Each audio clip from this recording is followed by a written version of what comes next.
replacing Marcus Allen. Frank Hawkins, the small, tough blocking back, he'll also run the ball. Rod Barksdale, the rookie from Arizona, in his first year in organized football. Never played high school or college. Starts at wide receiver. He was a 3-time track All-American at Arizona.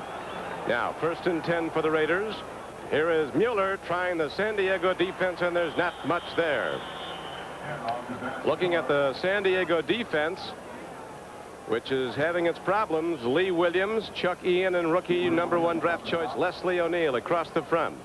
The linebackers, the best of the lot by far, Billy Ray Smith having a standout year at the outside backer. Gary Plummer and Thomas Benson inside.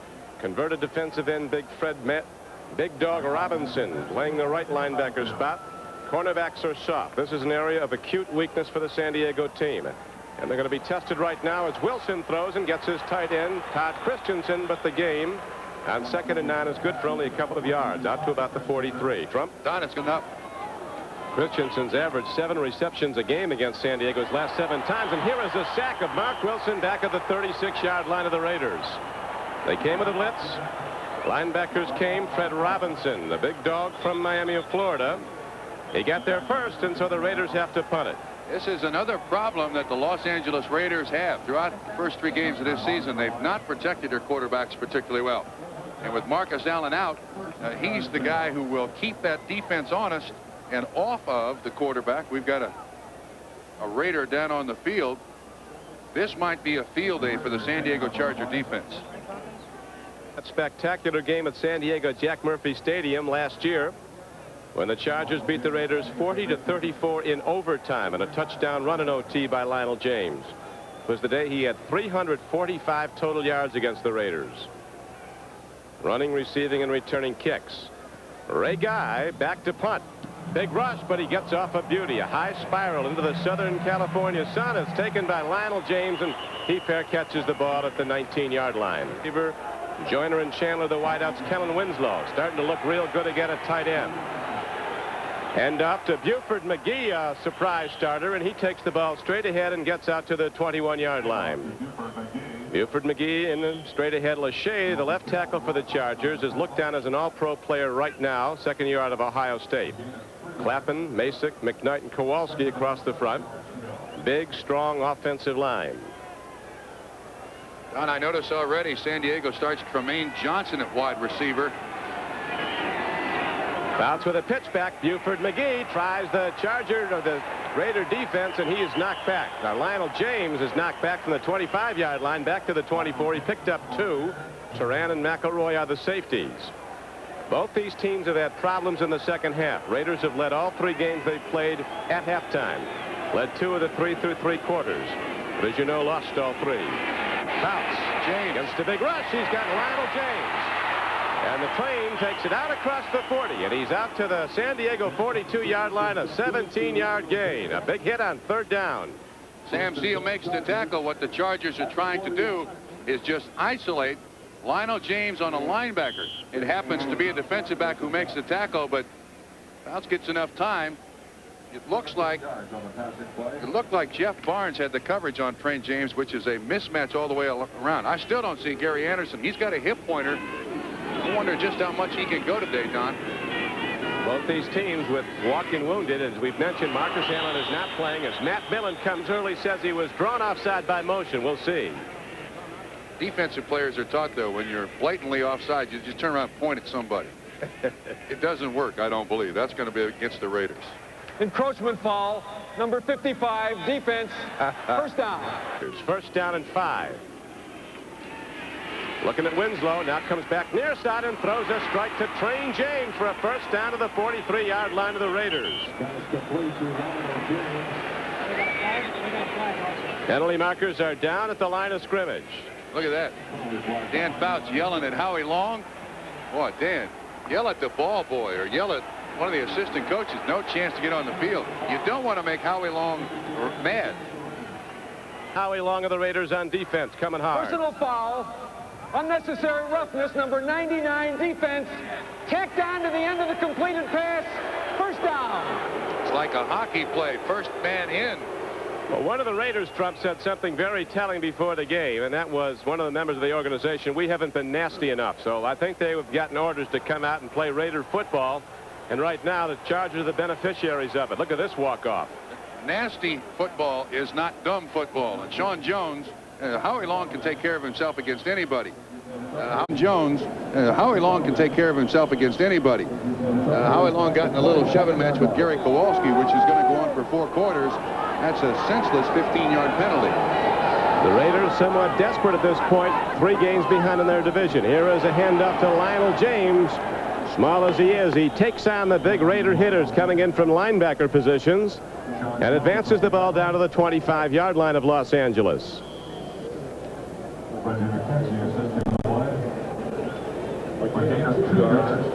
The scoreboard, the final starting to come in. Kansas City defeats Buffalo on a late field goal after the Chiefs trailed 17-10 late in the 4th quarter. The Giants have now come from behind over New Orleans. The Giants trailed 17-0. Don, it appears to me San Diego being a little more conservative, even though they're a high-tech offense. Those 8 interceptions the last 2 games. Bout's throwing very, very high percentage passes. Going to the end zone. Man is open, but he cannot make the connection with Wes Chandler, who had a step on the defense. Sam Seal was defending, but not very well, as with 9:51 to play in the 1st quarter, the Chargers almost connect on a scoring throw. Yeah, now even though that throw is way down the field to Wes Chandler, that too is a high percentage pass. You can see single coverage. Sam Seal on Wes Chandler, ball just slightly overthrown by Dan Fouts. There's Gary Anderson on the sideline. He's suffering from a hip horn. I understand he can play, but he warmed up rather gingerly. Chargers had lost 7 straight away games. On a draw, they go to Lionel James, and he's still working, and all the way down to the 15-yard line where markers come in. If the play goes, the Chargers will have a 1st down. Van McElroy on the tackle. This kid is 5'6", standing on his tiptoes maybe. Look at the speed. That's a face mask penalty. It's going to be on Sean Jones again. Look at this mark-off. Grabbing the face mask. 5-yard penalty, number 99, defense. 1st down. Welcome to the Los Angeles Coliseum. Don Criqui with Bob Trumpy. The Chargers are moving on their 1st possession. We'd like to welcome those of you who've been watching Kansas City in its victory over Buffalo 20-17. As you see, it's scoreless here at the Coliseum. This is the Chargers' 1st possession. Coach Coryell has to be pleased, though, with about 4 penalty calls in this drive against the Raiders. 2 personal fouls, back down 30 at one point. Pitch back. Lionel James breaks it at the 10. He's down to the 8-yard line. Got about 2 or 3. Stacy Turan, the strong safety, number 30 for the Raiders, knocked him down. The Raiders, Trump, have not lost back-to-back games at home in 8 years. They were beaten here by the Giants a week ago, 14-9. Well, with Marcus Allen standing on the bench, he accounts for about 46% of their offense, receiving and rushing. He's also the guy that the Chargers, just before game time, still didn't believe he was going to be hurt and not available for duty today. Gary Anderson goes in motion for San Diego. Bouts is looking for him. Now he fires, and Charlie Joyner loses it at the goal line. A high wobbly pass on 2nd down and 8 from the 9-yard line of the Raiders. No score, 8:45 to go, 1st quarter. He's trying to get those yards. Already got the most catches of anybody in the history of the NFL. The pressure squarely on the shoulders of this Raider defense today. The offense, I don't think, Don, can generate an awful lot of sustained drives. So the defense has got to come up with a big turnover to save points from the board. So far, Chargers driven it right down the field here at 1st possession. All season long, the 1st quarter has been the Chargers' most productive. Then they tailed off right down. Here's an end zone throw, and Kellen Winslow comes down with a Charger touchdown. 9 yards and a touchdown for the Chargers as Kellen Winslow, with his 11th reception of the year, gets his 1st touchdown. Stacy Turan was the guy in coverage to see the double tight ends, and Winslow gets lost behind the zone. Now Fouts does an excellent job of avoiding the rush, and finally Barnes gets back there to try to get in his face, but he just got lost. How can you lose a guy who was 6'5", 250 in the end zone? Came in high, but Winslow went up, and he was indeed wide open. Somehow he did get lost as the extra point is up and goes it wide. Now they wave it off. Ralph Benerska's extra point attempt is no good. And so, with 8:38 to play in the first quarter, the Chargers go down the field, beneficiaries of a number of penalties against the Raiders. Kevin Winslow on the payoff end of a Dan Fouts throw, but as you see, Benershka's extra point try is wide and no good. As you said, 20 yards came from Sean Jones.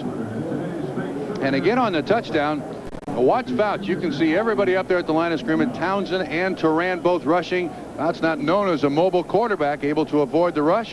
At the other end of the pass, a very tall, stretched out Winslow for 6 points. So the Chargers, as they do so often on their opening drive, a thing of beauty right down the field. But as you noticed, if you're with us in the start, the Raiders helped out a lot with some personal foul calls. And now the Raiders are set to get the ball for a second time. Benershka ready to kick it off. Stephon Adams is back deep for Los Angeles. And Fulton Walker's back with him. The Raiders have not scored a touchdown now in total elapsed time that equals 10 quarters. Since midway in the third quarter against the Denver Broncos, the opening game. That was their last touchdown. Fulton Walker on a short kickoff will bring it out across the 35-yard line, and the ex-Dolphin takes it to the 38. So again, Wilson gets good field position to start his offensive drive. But last time, you remember, it was 3 downs and out for the Raiders. Here's the big I think one of the big keys. What are the Raiders going to do? Try to get it to those wide receivers? Those 9 catches for 240 yards shows me that all they're doing is going straight up the field. They're not catching it sideways. And of course, last week, Art Monk and Gary Clark just ate up the defensive cornerbacks of the Chargers. To this point, Raiders have not thrown out there. So look, you see him bump and run too. Mark Wilson looking long on first down. Now he goes to Todd Christensen, who falls ahead to the 45-yard line for a gain of 7 yards on the play. Thomas Benson, a linebacker, picked him up. Christensen, Trump, has had great success against the San Diego defense. In 7 games, he's caught 49 passes against them for over about 800 yards. This kid's averaged 84 catches a season for the last 3 seasons. And he's the receiver, I think, that San Diego must hold up at the line of scrimmage. Let's see those cornerbacks if they come up on the wide receivers again. Yeah, they're doing it. Now they're dropping off this side. Second down, a long 7 now. Here's Mueller, the rookie, running hard and close to the first down. He has it to midfield. Vance Mueller, a 6-foot, 210-pound, 4th-round draft choice from nearby Occidental College. Replacing the injured Marcus Allen, is out with a sprained ankle. Gets the first down. Raiders' first down. Looked like they caught the Chargers in what was going to be a blitz, but a good job at the point of attack by just shoving back the San Diego Chargers. I read in the paper this morning that Occidental yesterday beat Laverne. I think they play Shirley for homecoming in a couple of weeks. Not like playing the Chargers. No, it's not. Mark Wilson on 1st and 10, looking long. Barksdale goes for it. The play's broken up nicely. Coming in was Donald Brown, the rookie cornerback from Maryland, who's replacing the injured Danny Walters, who, as the Charger fans know, is out for the year after rupturing Achilles tendon against the Giants. I see once again they get the ball down the field to Barksdale, bottom of the screen. Barksdale has great speed, fakes the out, but the cornerback's not biting on it. All these Raider receivers seem to do is go straight up the field. In order to make that move legitimate, they got to throw the out first. They got to throw the in first at 12 or 15 yards. Then you can go by the cornerback. One of the Giant linebackers, Trump, Harry Carson, said after last week's game that the Raiders were very predictable. They show you what they're going to do, then dare you to stop it. The Giants did. The Raiders have not gone without touchdowns in back-to-back games since their last losing season. That was '81 when they went 7-9. Vance Mueller there on a carry. You can see the guys replacing Marcus Allen, just how much they've been used so far this season. And this kid was, to say the least, breathless before the game. I mean, starting for the Los Angeles Raiders. Coach Tom Flores, I spent time with him yesterday at the Raider practice, and he said one thing we have to remember. He said we're 0-3, but we're still a good football team. We could easily be 3-0. But there's nothing wrong with the work ethic. We just haven't been making the plays that we used to make. Here is a throw to Christensen, a big play, and Todd Christensen is down inside the 30 for a 19-yard gain to the 26-yard line. So the Raiders, without a touchdown for almost 10 quarters, trying to get in now as they're down close. Jeffrey Dale's the man in coverage 37. You see him trying to scrape the defensive backs off the offensive receivers. The sin there is allowing Christensen a free release off the line of scrimmage. If you turn him loose in the defensive backfield, he'll catch 15 passes. He's already got 3 catches so far in the first quarter. Don Coryell, his defense under fire, having problems stopping any offense. Here's the pitch back now to Mueller. Turning wide, Mueller is caught on a good defensive play. Leslie O'Neal, the #1 draft choice of the Chargers out of Oklahoma State, ran down Mueller. Washington extends its record to 4-0. Seattle, it loses its first game. The Chicago Bears with Jim McMahon back at quarterback blasting Cincinnati. The Rams coming back, but it looks like too little too late at Philadelphia. Pittsburgh with a 3-point lead on Houston. Other 4 o'clock games now underway. Denver's gone in front of New England 3-0. Tampa Bay's done the same over favored Atlanta. Right now we have second down and about 13 for the Raiders. They trail 6-0. First quarter. Free ball intercepted in the end zone. No markers down that we see, so the Chargers stop the drive. Mark Wilson hears a chorus of boos, and the Chargers get back the ball on the interception by Gil Byrd.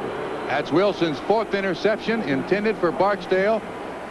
It really hung, didn't it? Well, the other thing is, they hauled up Christensen at the line of scrimmage. He's got nobody else to go to but the guy downfield. They've run nothing intermediate. The San Diego defensive backs are standing back there waiting for this long pass. I mean, he could have fair caught that one. First and 10 now at the 20. Tell you, guy has been a big force in this game so far is the rookie Leslie O'Neal. He's had pressure on Wilson virtually every time he's gone to throw. Chargers starting from their 20, leading 6-0. Bounce looks, lets her go, and it's incomplete. Slipping, losing his footing was Eric Seaver, the 6th-year tight end from Maryland. Matt Millen putting the pressure on. He got Bouts down. Bouts did a heck of a job to get that pass off. And I think Raiders don't have much choice here. This is not a team that relies on the blitz a lot, but you'll see Matt Millen at the last second, right at the thighs of Dan Bouts. He still throws it. They're pretty much forced into that position to blitz, try to get the big turnover so the offense doesn't have to drive 80 yards. Raider defense will be going for the ball now. Second down and 10. Bouts in a pass alignment. Swings it out beautifully to Lionel James, but Raiders are there to get him. Raider defense in position as the strong safety Stacy Turan came over and knocked him down on a 2nd and 10 play after a gain of about 4 yards. San Diego, with all their offensive weapons too, must start spreading it around. Winslow's caught one. The rest of it's been Lionel James. Of course, we've got Tim Spencer with a bad knee. Gary Anderson with that hip pointer, which is very, very painful. So you don't have a lot of healthy people there for the San Diego Chargers. The last time a Charger team beat a Raider team in the Coliseum, believe it or not, was 1960, the first year of the American Football League, when the Los Angeles Chargers beat the Oakland Raiders. Throw on the flat off the hands of Keller Winslow. You remember the last time they put a ball in his direction, it was good for a Charger touchdown, but now the Chargers have to punt the ball to Los Angeles, and the Raiders could get good field position. On this game of professional football is a game of adjustments. See what the guy's going to do today. Make your adjustments defensively to accommodate that. And I think once the Raiders realize that they're not going to see a lot of Gary Anderson, James is going to start getting a lot of coverage. And so far, the Raiders have shown the Chargers nothing offensively that they have to worry about defensively. Bolton Walker ready to return. Moshenka ready to punt the ball for San Diego. Gets it from his 15 and hits it well. The ex-Michigan State player drives it back to the 28-yard line. Here comes Walker. Special teams play is good. Coming down to make the play was Eric Sievers, a 47-yard punt, a 7-yard return, and now we have a moment with the Chargers leading 6-0. Here's Bob Costas in New York. Thank you, Bob. We have 4:56 to play here at the Los Angeles Coliseum. Raiders have the ball for a 3rd time. Hand off to Vance Mueller. And we remind you again, if you joined us late, that Mueller is the young player that called down to start in place of injured Marcus Allen, who's missing only his 2nd game as a Raider in 5 years. Mark Wilson coming off a shoulder separation that kept him out for a week. Couldn't throw at all 2 weeks ago. Threw all week long and well in the Raider practices, but his last throw before this drive was the interception in the end zone. Stopped the Raider drive. Jesse Hester, who's been dropping some balls, is on the left flank, lower portion of your screen. Noki Williams at the top. Wilson looking to go long, but he's not going to go anywhere but down. Earl Wilson came through, a 280-pound defensive end from Kentucky. The second sack of Wilson by the Chargers. And down the field, the Raider receivers, the wide receivers were just running deep routes. If there's nothing to establish the fact that you're going to throw the ball underneath, intermediate to the wide receivers, those cornerbacks are going to lay off, and Wilson's got nobody to throw to except Todd Christensen. Eventually, San Diego's going to pick up on that. They have nobody to throw to. Raider offense just not a going Jesse right now, as they have dropped back to a 3rd down and 14 play. Mueller's run, loss on the play, and now here is Wilson looking deep. Gets it to Mueller, and the Chargers level it after a gain of about 5 yards, but way short of a 1st down on a 3rd down play. Thomas Benson, an inside backer, made the strike. To this point, here's the story of the game. Watch the defense. No threat for the intermediate patterns by the wide receivers. Cornerbacks dropping off, and there's 2 guys back there to cover every receiver. And Wilson has to find an outlet receiver. Mueller makes the catch, but not near enough for a 1st down. That guy's 2nd punt of the 1st quarter. His first one was 56 yards, and there was no return. Lionel James is back again. Chargers lead 6-0. The extra point was no good after a Fouts to Winslow touchdown throw from 9 yards out. Their first possession. Bad punt by Ray Guy. Very uncharacteristic. So Dan Fouts and the Charger offense comes out for another try at it after just a 25-yard punt by Ray Guy. Got a lot of miles in that leg front, 14th year.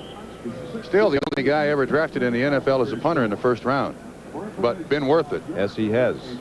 That's the defense's best player right there, your punter. Keep your opponent backed up. Chargers from the 39. Here is Train James, stopped by Howie Long. What a size overmatch that is, 275 to about 180. If Train weighs that. Be an interesting conversation between those two. Wouldn't you think? Long out of Villanova, and Train James, an engineer, graduated from Auburn. They could talk about some things, couldn't they? Not a lot of conversation that you want to have on the air. I don't think true. Right now. This is true. Not a loving relationship, the Chargers and the Raiders. 2nd down and 10 now as Fouts takes a look. Raiders giving him the rush up the middle. That's been the book. Trying to slow down Dan Fouts, take away his sight lines by running at him up the middle, and that time Bill Piquel put the rush on. 2 weeks ago, Fouts got hit in the forearm against the New York Giants, and it's bothered him ever so slightly. Apparently, he can't grip the ball tightly, and you're right. As opposed to trying to go outside and keep Fouts in the pocket, defenses try to push the pocket back into Dan Fouts so that he can't really follow through on the pass. Rick Smith of the San Diego front office said Fouts may be playing hurt, but if he is, the only one that knows it is Fouts. He won't talk about it to anybody. Gutty player. Long ball. No flag. An incomplete pass down at the 30. They were looking at Wes Chandler. Good coverage by the Raider corners. Holohan and Chandler were very close, but you can see the pressure they're putting on this San Diego offense. You see Martin from the outside. The guard just gets out there to make contact with him, or the center, Masick, just to avoid the sack. But the Raiders can put pressure on the quarterback. 65 sacks last year. Sean Jones is something, 6'7", 285. In his 3rd year now. And here's Moshenko ready to punt it again to number 41, Fulton Walker.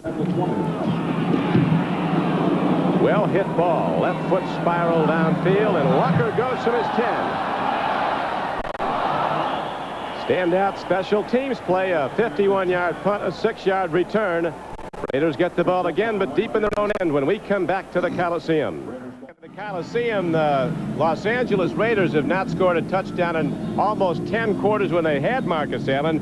He's out today. Where's their offense going to be? I still think they got to find it from their wide receivers. Those 9 catches they've had so far in the first 3 games, not enough in the right direction. You've got to establish that you'll throw the ball in the intermediate distance over the middle. beat those defensive backs up at the line of scrimmage now, and then you can try to go deep. So far, the Raiders have just tried to throw it way deeper, get it somehow to Christensen, and it's not working yet. Vance Mueller having trouble with the ball. Going straight ahead, he is out to about the 20-yard line. Bring up second down and long. Look at fire drill up here. We got some cords crossed. You all right, Trump? I'm fine. Don't hurt yourself. I'm fine. Okay. I'm just looking at the elevator as opposed to the football field. We'll take care of it. We'll take care of it. Now we're set to go. Second down and 8. Wilson been intercepted once today. Wide open receiver and Doki Williams. A big play for the Raiders, going high and keeping the feet in when he comes down. 11 yards, first down, Los Angeles. That's exactly what the Raiders have to do. Wilson's got to have confidence that those wide receivers are going to run good patterns. He gets protection. Ball thrown out there, even though high, it's there for Williams to catch it. Now there's the threat that they'll throw the intermediate patterns. That'll have a direct effect on the cornerbacks of the Chargers. Chargers' shortcoming in the recent years has been cornerbacks who've not been able to cover one-on-one, and their defense is gambling more this year, which puts more pressure on the cornerbacks. Here's a drop ball by Vance Mueller on a 1st and 10 play. Tom Flores yesterday, Trump lamenting the fact that out of 61 receptions, his team had the first 3 weeks only 9 receivers, and he said just isn't our offense. Yeah, absolutely. Historically, they've gone to the outside. You see Billy Ray Smith doing a pretty decent job of putting pressure on the quarterback. I'm not sure the Chargers consider that a blitz when Billy Ray comes. Former big defensive end for the Arkansas Razorbacks. A lot more gambling now under Dave Lynn, the newest San Diego defensive coordinator. Open man is Frank Hawkins, and he blasts out to a gain of about 16 yards, and yet another first down for the Raiders. So they start to move the ball. Jeffrey Dale on the tackle. The San Diego defensive coaches commented to me that the one problem they have, this defense is so darn young that at times they just go to sleep out there. They miss an assignment, they miss a defensive call, and Ron Lynn has tried to make it simpler, but the only thing that's going to make this young defense better is just time out there in the pits together. Then they won't make those big mistakes.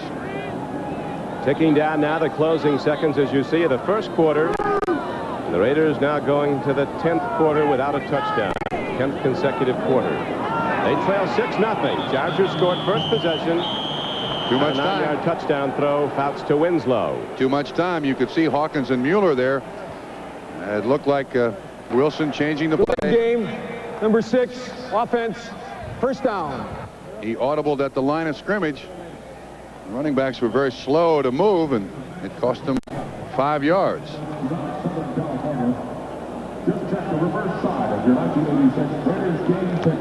How do you replace the most valuable player on the Raider roster? Not only that, he was the most valuable player in the National Football League last year. Marcus Allen. The Raiders have to find a way today. Marcus Allen sidelined with an ankle injury. Street close. Here's an open man. An open field for Doki Williams. And the sprinter from UCLA takes it inside the 25-yard line.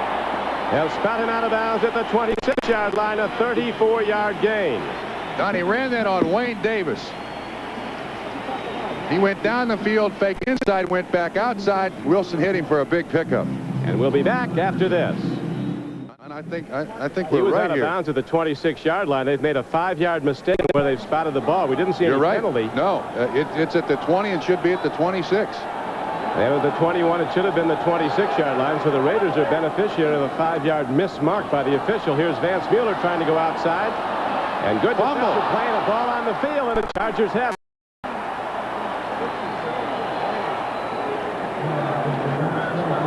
Fred Robinson, who put the pressure on Mark Wilson earlier, now comes up with a fumble recovery. So the Raiders without a touchdown in 10 quarters. Won't get one in this early drive in the second quarter. I'll tell you, that's another problem the Raiders have had this year. That's their 7th fumble and the 6th one they've lost. So Chargers back on offense. Raiders drive it between the 30s. Nothing left. San Diego continues to lead 6-0 at Los Angeles. Anything good? Today's game is brought to you by Mazda Cars and Trucks. The more you look, the more you like Mazda value. By United Airlines, you're not just flying, you're flying the friendly skies. And by National Car Rental, you deserve national attention.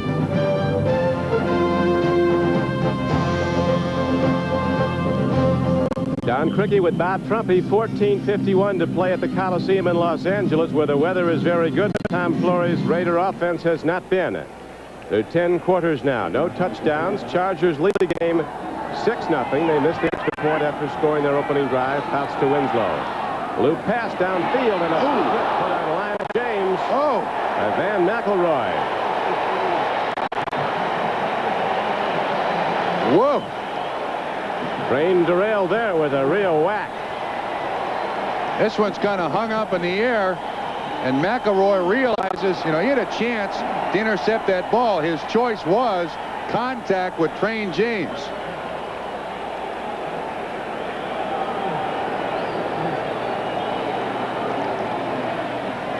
We'll be back after this.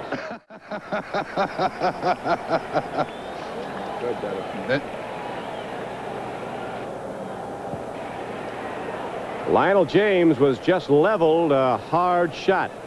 Battering ram hit the helmet of Van McElroy on the body of the smallest man in the National Football League, Lionel Little Train James, and one of the best players in the league. And the train derailed just momentarily. Don, I repeat, Van McElroy from his weak safety position, he could have intercepted that ball. His choice was to level James. And he did not miss. He's an amazing guy, Train James. Rail gent, as you mentioned, an engineering graduate of Auburn. All his life, he said, I've been too small. All I ever wanted was a chance. He certainly made good on it. The yardage he gained last year led the Chargers in rushing, receiving, kickoff return yards, punt return yards. He was almost their entire offense. Had 1,000 yards receiving and is listed as a running back.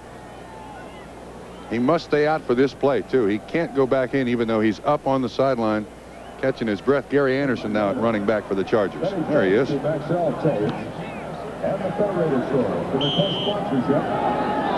Second down and 10 for Bouts and the Chargers from the San Diego 18-yard line. Gary Anderson running from scrimmage gets ahead for maybe 5 yards. About 4 where they'll spot the ball at the 23. Big Sean Jones was the man who made the hit. Let's watch him on the close-up replay. Raiders kind of remade this guy when they first got him. He was about 280 pounds. They got him down to 260 through diet and then rebuilt his body through weight training. He is long and lean and can really handle it. I mean, he's at a Northeastern, too. You don't find many great football players at a Northeastern. Not many number ones. I think he's the only one in the league from Northeastern. The nose tackles from Rutgers and Long is from Villanova. They quit football when he left. Not from Powers, but they're all outstanding players. Free ball, and it's incomplete. Winslow almost had a play on it. I think he got it. They're going to get the catch. They are. Yeah, I think he got it. It's a first down. Off the hands of a teammate, Eric Sievers, and Kellen Winslow gets it right off the top of the turf. 5 years ago, maybe 10 years ago, this would not have been a legal reception. Bouts is looking around. You see him try to pressure the pocket inside. Long once again right at him. Sievers misses it. Winslow catches it. Legal catch. Actually, 3 years ago wouldn't have been. Had to touch a defender after it touched an offensive player's hands before another offensive player could get it. And now a run is again stymied. Buford McGee, who's playing hurt, tries to go right at the Raiders, and Matt Millen throws him back. Now, to this point, Don, the offense of the Chargers has not looked high-tech, but the thing it has not done is turn the ball over, which is what it's done the previous 2 weeks. Don Coryell, he saw his team last week with a lead 27-23 on the Redskins. 2 minutes to play. Redskins had no timeouts. The ball on their 31. 3 plays later, they're in the end zone with the winning touchdown. Swing pass out to Anderson. Looks for a hole and gets ahead on a second down and 8 play for about 4 yards. Rod Martin on the tackle for the Raiders. This kid can do so much.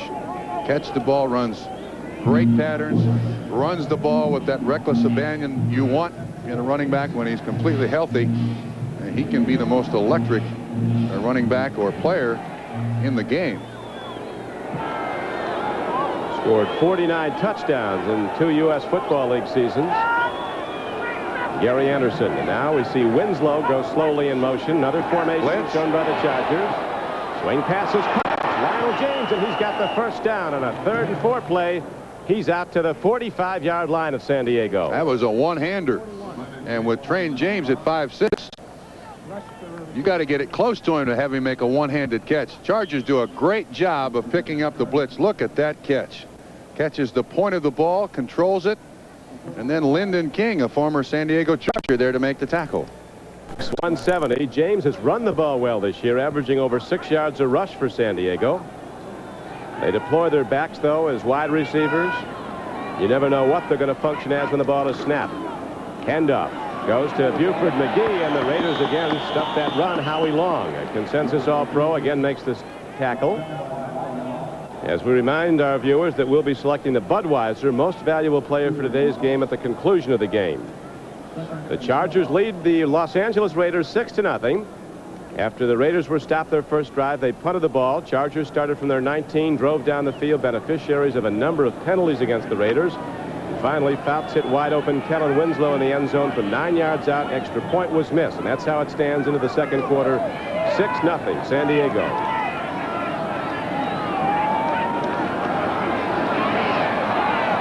James left, James right. This time it doesn't go, though, and it'll be 3rd down and long.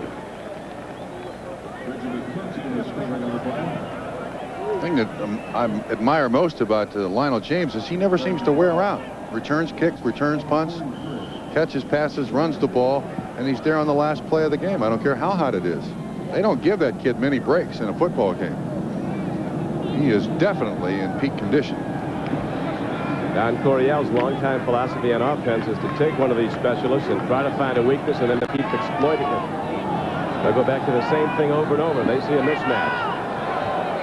But they'll go at it from different formations. Great play. No, they're not going to let him get it off. Think Howie left early? Yeah, quarterbacks are tricky. They're not to be trusted. They'll change their voice. They're a baritone on one hut, and they're a soprano on the next. And all of a sudden... Encroachment, number 55, defense. Matt Millen. 3rd down. All of a sudden, Matt Millen's 3 yards deep in the offense. I think it was Howie Long, 75. There you 75. go. Thank you, Jerry. We agree. So now, instead of 3rd and 12, it's 3rd down and 7.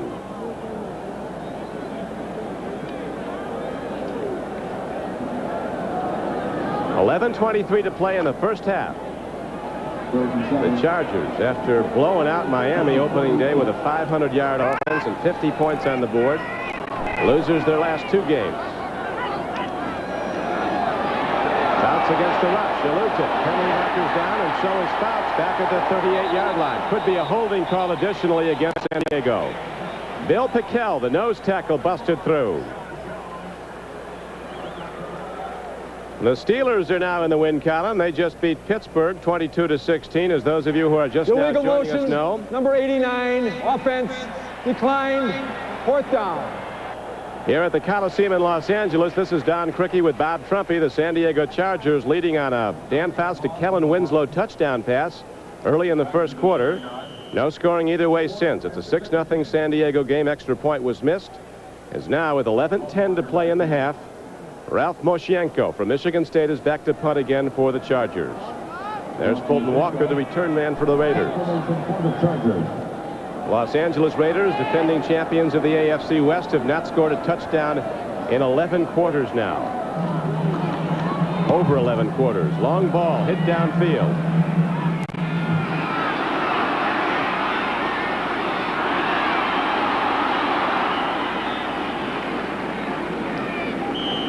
.50-yard punt by Moshienko, a 17-yard return by Fulton Walker.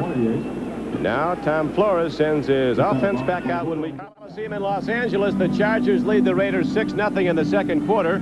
One of the problems with the absence of Marcus Allen, who's out with a sprained ankle for the Raiders, is the fact that, as Flores, the coach, put, he's always been there. Psychologically, it's devastating. Yeah. We've had to change quarterbacks because of injuries, but he's always been there. Well, I'll make this comment, too. In the second quarter, the Raiders still are not over it either. They haven't found out a way to have their offense function at all. And Marcus Allen is a threat that the defense would have to account for him on every single play. Out of the lineup, obviously, they can play it pretty honest. Mark Wilson looks to the out pattern and gets his man, Dokie Williams, with a good turn back move. Williams is out to the 44-yard line of Los Angeles. A 16-yard gain for the Raiders. That's what the Raiders have got to do. Get these cornerbacks, get these wide receivers on these San Diego cornerbacks, just the intermediate range, and that makes the threat of the deep pass so much better. That's a nice 16-yard pickup by Dokie Williams. Dan Fouts being attended to with a broken nose on the Charger sideline. Knowing Fouts will be back as the Raiders go to Strahan, a first-year back from Boston College, and he doesn't get much on a first down carry. Got to the 45-yard line. I don't know what the OF means, but overtime final. There you are. New England now tied 3-3. The Jets leading the Colts. Atlanta coming back to take a lead over Tampa Bay. So Dan Fouts is going to be pieced back together. Not the first broken nose. Won't be the last one for him. Disrupt his profile temporarily, but it won't hurt his football. He'll be right back. Strahan runs again on 2nd down and 9. Lee Williams throws him back. He was the first tackler for San Diego. And the guy we haven't seen for the Raiders yet so far is Napoleon McCallum. The guy, Ensign McCallum, we thought we were going to see a lot of today. He's still learning the offense and also getting over a pulled hamstring. But of course, Strahan and Vance Mueller, they're there every day in practice. And McCallum right there, Ensign McCallum, doesn't come till about 2 o'clock in the afternoon after he gets off the Peleliu, amphibious helicopter ship of some sort. Former Navy man Bob Trumpy speaking. What was your final rank? Out of here. Dropping back, Mark Wilson. Markers down. And it's too high for Dokie Williams down at the 38-yard line of San Diego. 8:47 to go in the first half, and we could have holding against the Raiders. Certainly no doubt there are 2 flags within a foot and a half of each other, so I think the Chargers will probably make the Raiders punt. Is it offsetting maybe? Holding number 79, offense, penalty declined, 4th down. Now, if I'm the Los Angeles Raiders with my problems at offense, I look to try to run from the punt formation. You got to start coming up with some tricks because you really don't have your mule there to play Marcus Allen. They got to do it somehow.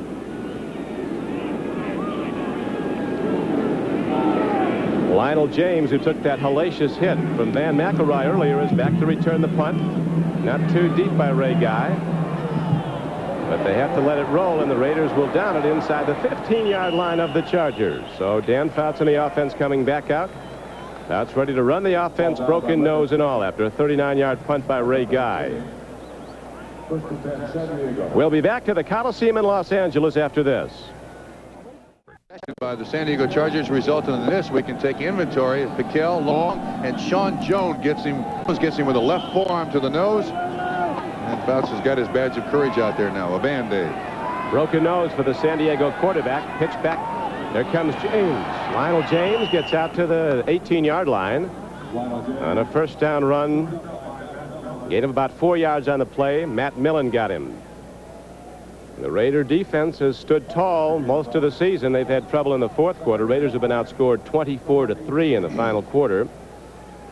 Don Coryell's Chargers have also come a cropper the last couple of games, particularly against Washington in the 4th quarter. Last week, Joe Morris gained over 100 yards. First time in 19 games that any running back had gained 100 or more against the Raider defense. They're pulling their load. Morris got most of his in the 4th quarter. Here's a swing pass and a catch.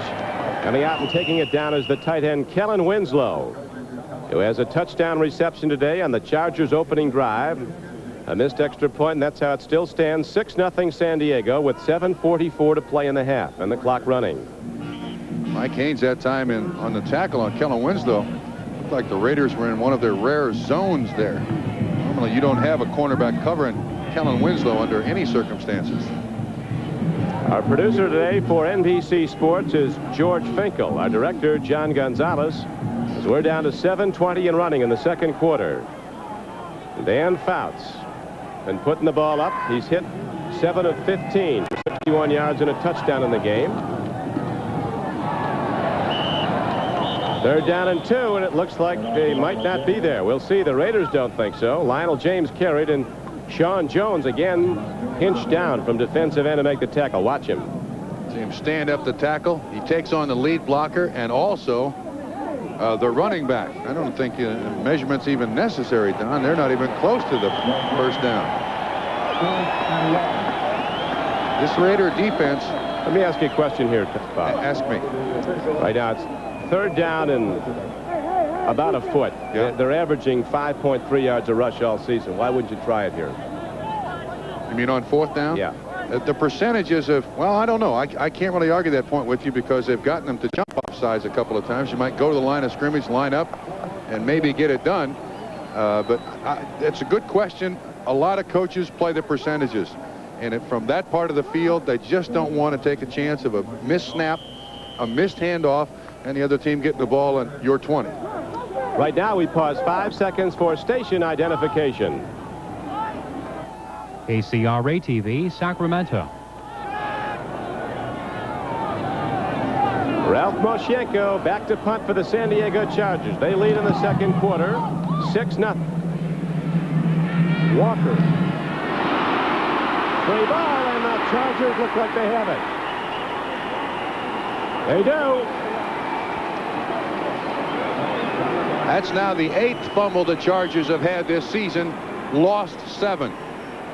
The Raiders have turned it over 3 times today, lost all 3 of them. Ty Allard, a rookie linebacker from Texas, is the man who gets the ball. Looks like Mike Douglas is the guy who got it. Anyway, the Chargers have it. There's certainly no doubt. Look at that. Add that to the problems of missing Marcus Allen and your offense not doing very well. Very big drive now for the San Diego offense. Can they get points? They lead 6-0. Fouts dumps it off, and here comes Train James putting the move on, and Lionel James is down to the 25-yard line. Whoa, Mike Haynes leveled him again, but James gets up, walks back to the huddle, and he's ready for it again. A look at the scoreboard. Washington ascends at 4-0. The Rams lose their first today, and the Eagles win their first. Kansas City rallied from behind at Buffalo. Minnesota laid waste to the winless Green Bay Packers. 4 o'clock games. New England down 3-0 has now come back to take a 10-3 lead at Denver. Second down and short. Lionel James dives ahead, and it looks like he might have a first down. He had to get the ball down to the 18-yard line. Jeez, Don, he's been it for the San Diego Chargers. I mean, running it, catching it. He's got 5 receptions to this point for 50 yards, 8 carries for 23. And that phenomenal game we did last season, as we mentioned earlier, had 345 total yards against the Raiders, did Lionel James, and rushing, receiving, and returning kicks. And of course he ran it in from scrimmage, 3 minutes and change into overtime to end the game 40-34. Fouts standing in, firing, and he's way high. Going for Wes Chandler off the right flank. Wes Chandler will go into a crowd. That time the ball was too high to even try for it. We remind you that this telecast is presented by authority of the National Football League. It is intended for the private use of our audience, and any rebroadcast or abuse of this telecast without the express written consent of the Raiders and the National Football League is prohibited. Van McElroy down, Don. We'll be back to the Coliseum after this. Dan Fouts with some pretty good first half numbers, 9 of 18, and he spread the ball around. We'll get to just how he's broken down his passing as he right now goes to the run, and Train James takes on the defender and gets the ball down to the 20-yard line. Second down and 10 play. He got 3. That's James's 9th carry of the first half. He's also caught 5 passes. Winslow's caught 3. Anderson 1. But it's been mainly Lionel James, the littlest guy in the NFL, carrying the load for the San Diego Chargers. If the Chargers go to the field goal, Ralph Benerska has been perfect this season. He's 5 for 5. His counterpart, Chris Barr, the Raiders, is 7 for 7 on field goals. Bounce looks. Winslow with a big play. He's down to the 8-yard line. Maybe the 7. It's a first down, San Diego. What a good-looking play that was for the Chargers. They had both tight ends open. Holohan was open over the middle. You can see he goes in motion. Up underneath, it's 56 Barnes in coverage. And, of course, Barnes never looks back at the quarterback. Winslow's watching it all the way. That's a nice catch. You see him around Dan Fouts all over the place. Piquel, that is an excellent catch by Winslow. Almost attempted at a block by Tremaine Johnson, number 83, too. First and goal, San Diego. Chargers lead 6-0 as Buford McGee is closed down for no gain. Might have lost a half yard back to the 9. Piquel, the nose tackle, made the play for the Raiders. Piquel made the tackle. Millen, I think, makes the play. He shot the gap and was there to take on the pulling guard. Made McGee cut back inside that block, and Piquel there to clean up for little or no gain. There comes Matt Millen off the field. Raiders now expecting the Chargers to throw. San Diego offense, where the parts are interchangeable. You see Lionel James to the left of your screen coming out as a wing and now going in motion. Second and goal from the 9. Fouts fires. Man is there. Touchdown Chargers. Tremaine Johnson comes down with the ball. A U.S. Football League star caught over 170 passes in 2 years in that now quiet league, and Tremaine Johnson gets his first touchdown in the NFL. Good pass protection here by the San Diego offensive line. Fouts has got plenty of time to look all over the field. Johnson makes a good adjustment to the pattern. McElroy in coverage, and that's the first reception by a Charger wide receiver today, and it goes for a touchdown.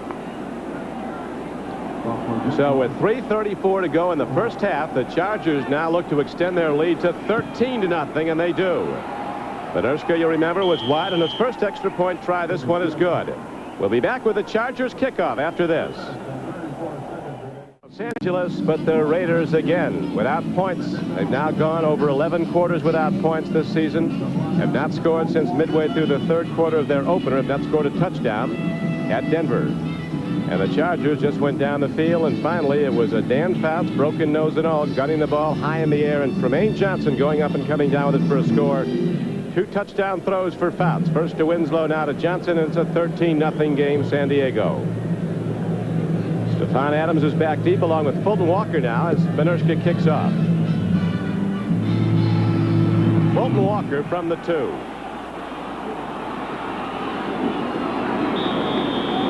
And the Raiders will go from their 19-yard line with 3:23 to play in the first half. We'll be back to Los Angeles after this. Before the game meeting, Alex Spanos wondering how do you get Cornelius Bennett from Alabama, who's the #1 rated college defensive player, and Al Davis probably wondering how you get Vinny Testaverde, who's the #1 rated player, the Miami and Florida quarterback. They'd both like to make that deal right now. Right now, the ball at the Raider 19-yard line. First and 10 for Mark Wilson. Raiders playing without Marcus Allen, the NFL's most valuable player of last season, out with an ankle sprain. Wilson gets it away, and Todd Christensen holds on at the 40. 21-yard gain. Now, even though the Chargers only have 13 points on the board, the way this Raider offense is struggling, it looks like 30. They have not gotten the ball down the field with good regularity. When they do, they turn it over. Game clock ticking, 2:53 as you see, and winding on down in the second quarter. At halftime, we'll be going to Bob Costas and NFL 86 in New York. The Chargers lead here, 13-0. Mark Wilson again goes to Todd Christensen, who, as we mentioned at the outset, has averaged 7 catches a game in his last 7 games against the Chargers, and he's getting a ton today. He's got 5 already. They certainly ought to know each other very well. Teammates at BYU. I still don't understand why the Chargers don't do a better job of holding Christensen up at the line of scrimmage. Make him throw it to the wide receivers. I don't think they can. I think everybody tries. Great hand fighter. They're letting him run free. You're right. No hold-up whatsoever. That's right. There was no hold-up at all on Todd Christensen. They played off him. He ran free and makes his 6th reception. Good for 13 yards and another Raider first down. He had absolutely a free release off the line of scrimmage. No one was even close to him, and I don't blame Mark Wilson for looking at him. Oh, my goodness. At least make an attempt, Don. He absolutely, as you said, released free. Nobody touched him. Now they're lining somebody up over him. Raiders are trailing 3-0. Long ball, way too long, and intercepted. Coming down with the ball was Gil Byrne, one of the safeties, and he is back with his 2nd interception of the day. And again, the Raiders are thwarted on a San Diego interception. At halftime, it's to New York. And NFL 86, there'll be a roundtable discussion about football injuries, a problem that is being focused on even more intently this year with some key players gone for the season. Bob Paul and Ahmad will talk about Jim McMahon and Kelvin Bryant, Tim Lewis of Green Bay, and Hugh Green's injuries. And Tony Kubek will interview Roger Clemens of the now American League East Championship club, the Boston Red Sox. Don, that's the 4th turnover of the day for the Los Angeles Raiders. It appeared to me on that play, Mark Wilson had locked in his mind in the huddle, I'm going to Dokie Williams. The reason I say that, Christensen again wide open over the middle. Raiders go to the run. There's not much there, but Lionel James bounces off it like a rubber ball and gets out to the 31-yard line. When he was stopped at the line of scrimmage, he eventually got ahead for 8. Van McElroy knocked him down, and Chargers might be content here, Trump, to run it out. You can't coach this. James bumps into his own guy, Kowalski, 68. Bounces it outside, stays in bounds. You're probably right. They're going to run the clock out, be happy with a 13-0 lead. Fumble. Looks like the Chargers have it back at their 23-yard line. House lost it, and Lionel James, who's done everything else, recovers the fumble. Sean Jones has been around that football a lot today. Well, he's a good-looking player. Yes, he is. Now the Raiders looking to get it back on a punt, call a timeout with 1:10 to play in the half. Trailing 13-0 and still winless this season. Throwing a strike down the middle. A penalty marker comes in. Free ball. Was it a catch and a fumble or incomplete? Jerry Robinson comes up with a ball that was on the hands of Pete Holohan. They're ruling it a catch and a fumble. It's the Raiders' ball. We got to know what the flag is first. If it's defensive holding, the ball goes back to the Chargers. Don Weiss and Armin Terzine of the NFL office are here to review on tape if need be. Pass interference, number 80, offense, penalty declined, first down. Looked to me like Jerry Robinson took that right away from, I believe it was Kellen Winslow. Let's see if we can see who it is. That ball bounced up. No, that's Holohan. That's Holohan. He dropped it. Bounced right up, right under the hands of Jerry Robinson. And the Raiders have their first turnover. First time inside this area for him today. Raiders now with not much time. 58 seconds. First half. Incomplete. Looking at Christensen down at the 27-yard line of San Diego. Wilson that time did an excellent job of avoiding the rush. Chargers all over him. Steps out of the pocket a little bit. Here's Christensen. He just finds a dead spot, and then the ball is thrown low. I think Wilson saw the defensive back coming in, threw it low to avoid the interception. Tom Flores was pointing out, Trump, that last year the Raiders were 1-2 after 3 weeks of play. Then they won 6 in a row, eventually went on to a 12-4 record and the divisional championship. Now they're down 13-0. Long ball. Hester's out there, broken up. Recovering and making a big play on defense was the rookie cornerback from Maryland, Donald Brown.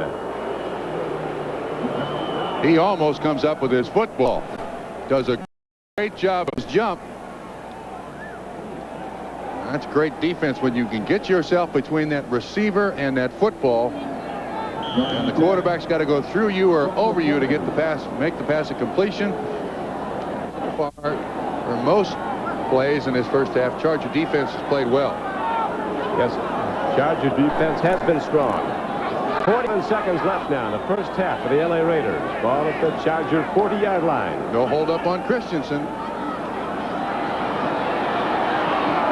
open down at the 24-yard line, and running free is Dokie Williams. He is down to the 7-yard line.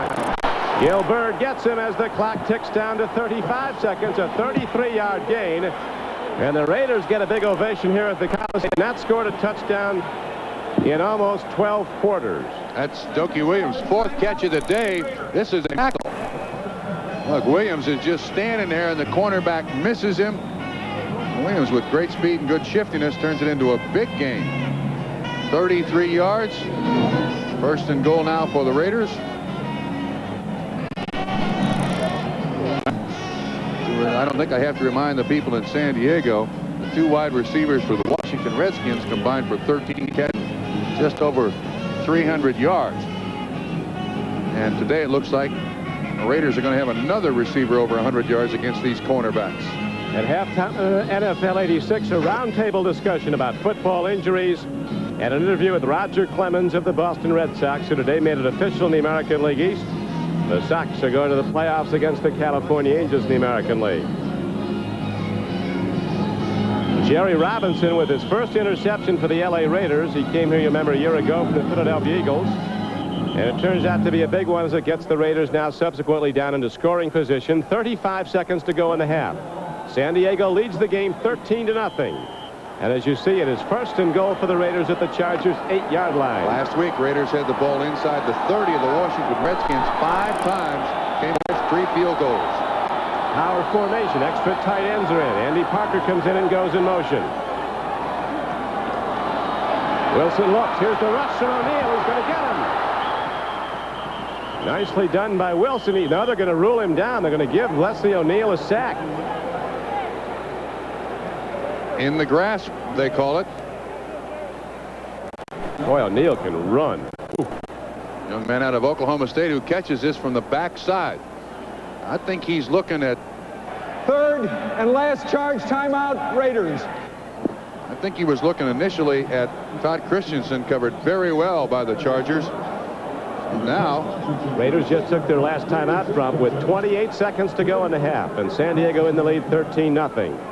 It'll be 2nd and goal from the 12-yard line. You would certainly think that the Chargers would guess that the guy who's the primary receiver is Todd Christensen in this case. They've not thrown the ball to the backside of the backfield that much today. Marcus Allen being healthy, he'd certainly be your pick. You got to cover him, and he sets up so many other things the offense does. This spot on the field puts the defense at a terrible disadvantage, because the defense can use the end line of the end zone as another defender. You know they're not going to run a pattern more than 15 yards deep, so you know when to stop. This is the toughest part of the field to score from. They haven't run the ball, so you can't look for a run here. They almost have to throw it to stop the clock.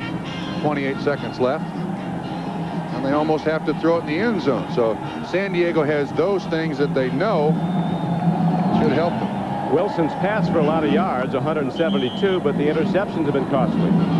And he's really only gone to 2 guys, Christensen and Dokie Williams. Raiders trailing 13-0, 28 seconds to play. Fouts was intercepted once on a bobbled ball that Robinson made a spectacular play on. Mark Wilson of the Raiders has been picked off twice. Gilbert got them both. One of the San Diego safeties. The officials are huddling on the field here now. Looks like the umpire was contacted by the replay official. You can see the man listening to the device at his ear.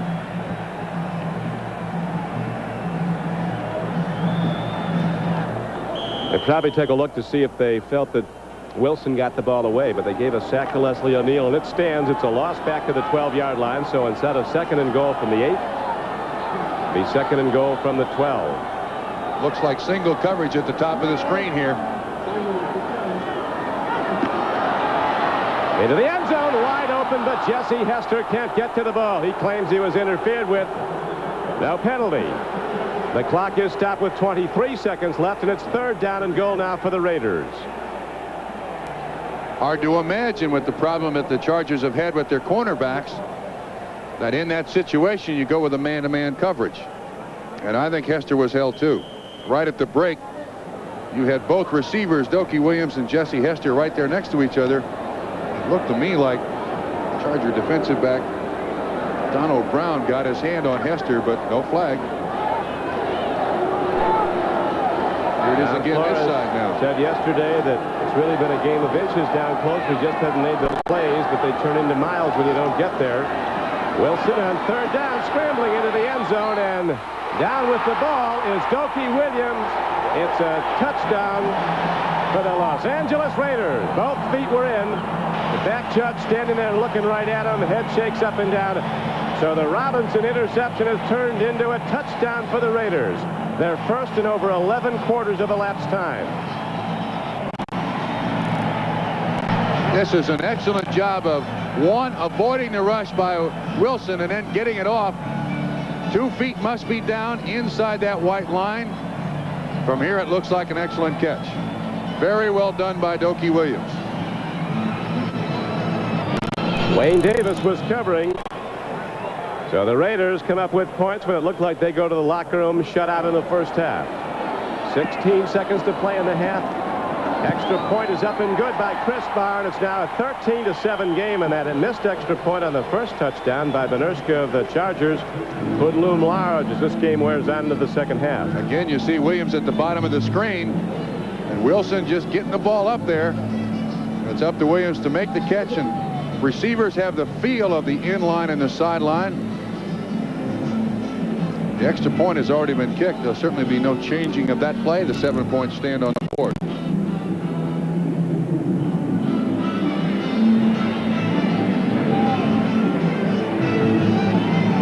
That's Williams' first touchdown catch of the 1986 season. Imagine Tom Flores has a sigh of relief. Finally, a touchdown. The Chargers have not beaten the Raiders since the Raiders moved to Los Angeles in '82, and really when you look back over the long record of these two teams dating back to the American Football League, the Chargers last beat the Raiders when they were the Los Angeles Chargers, and the Raiders in Oakland back in 1960, the first year of the AFL. That one wasn't even close, with Jack Kemp quarterbacking the then Los Angeles Chargers. The Chargers beat the Raiders, who were quarterbacked by Flores, 55-28.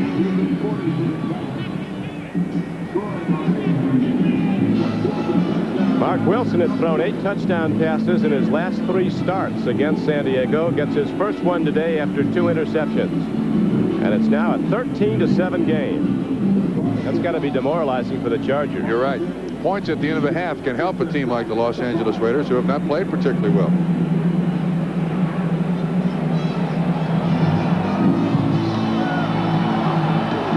James takes it up the middle of the field and gets to the 25-yard line for San Diego.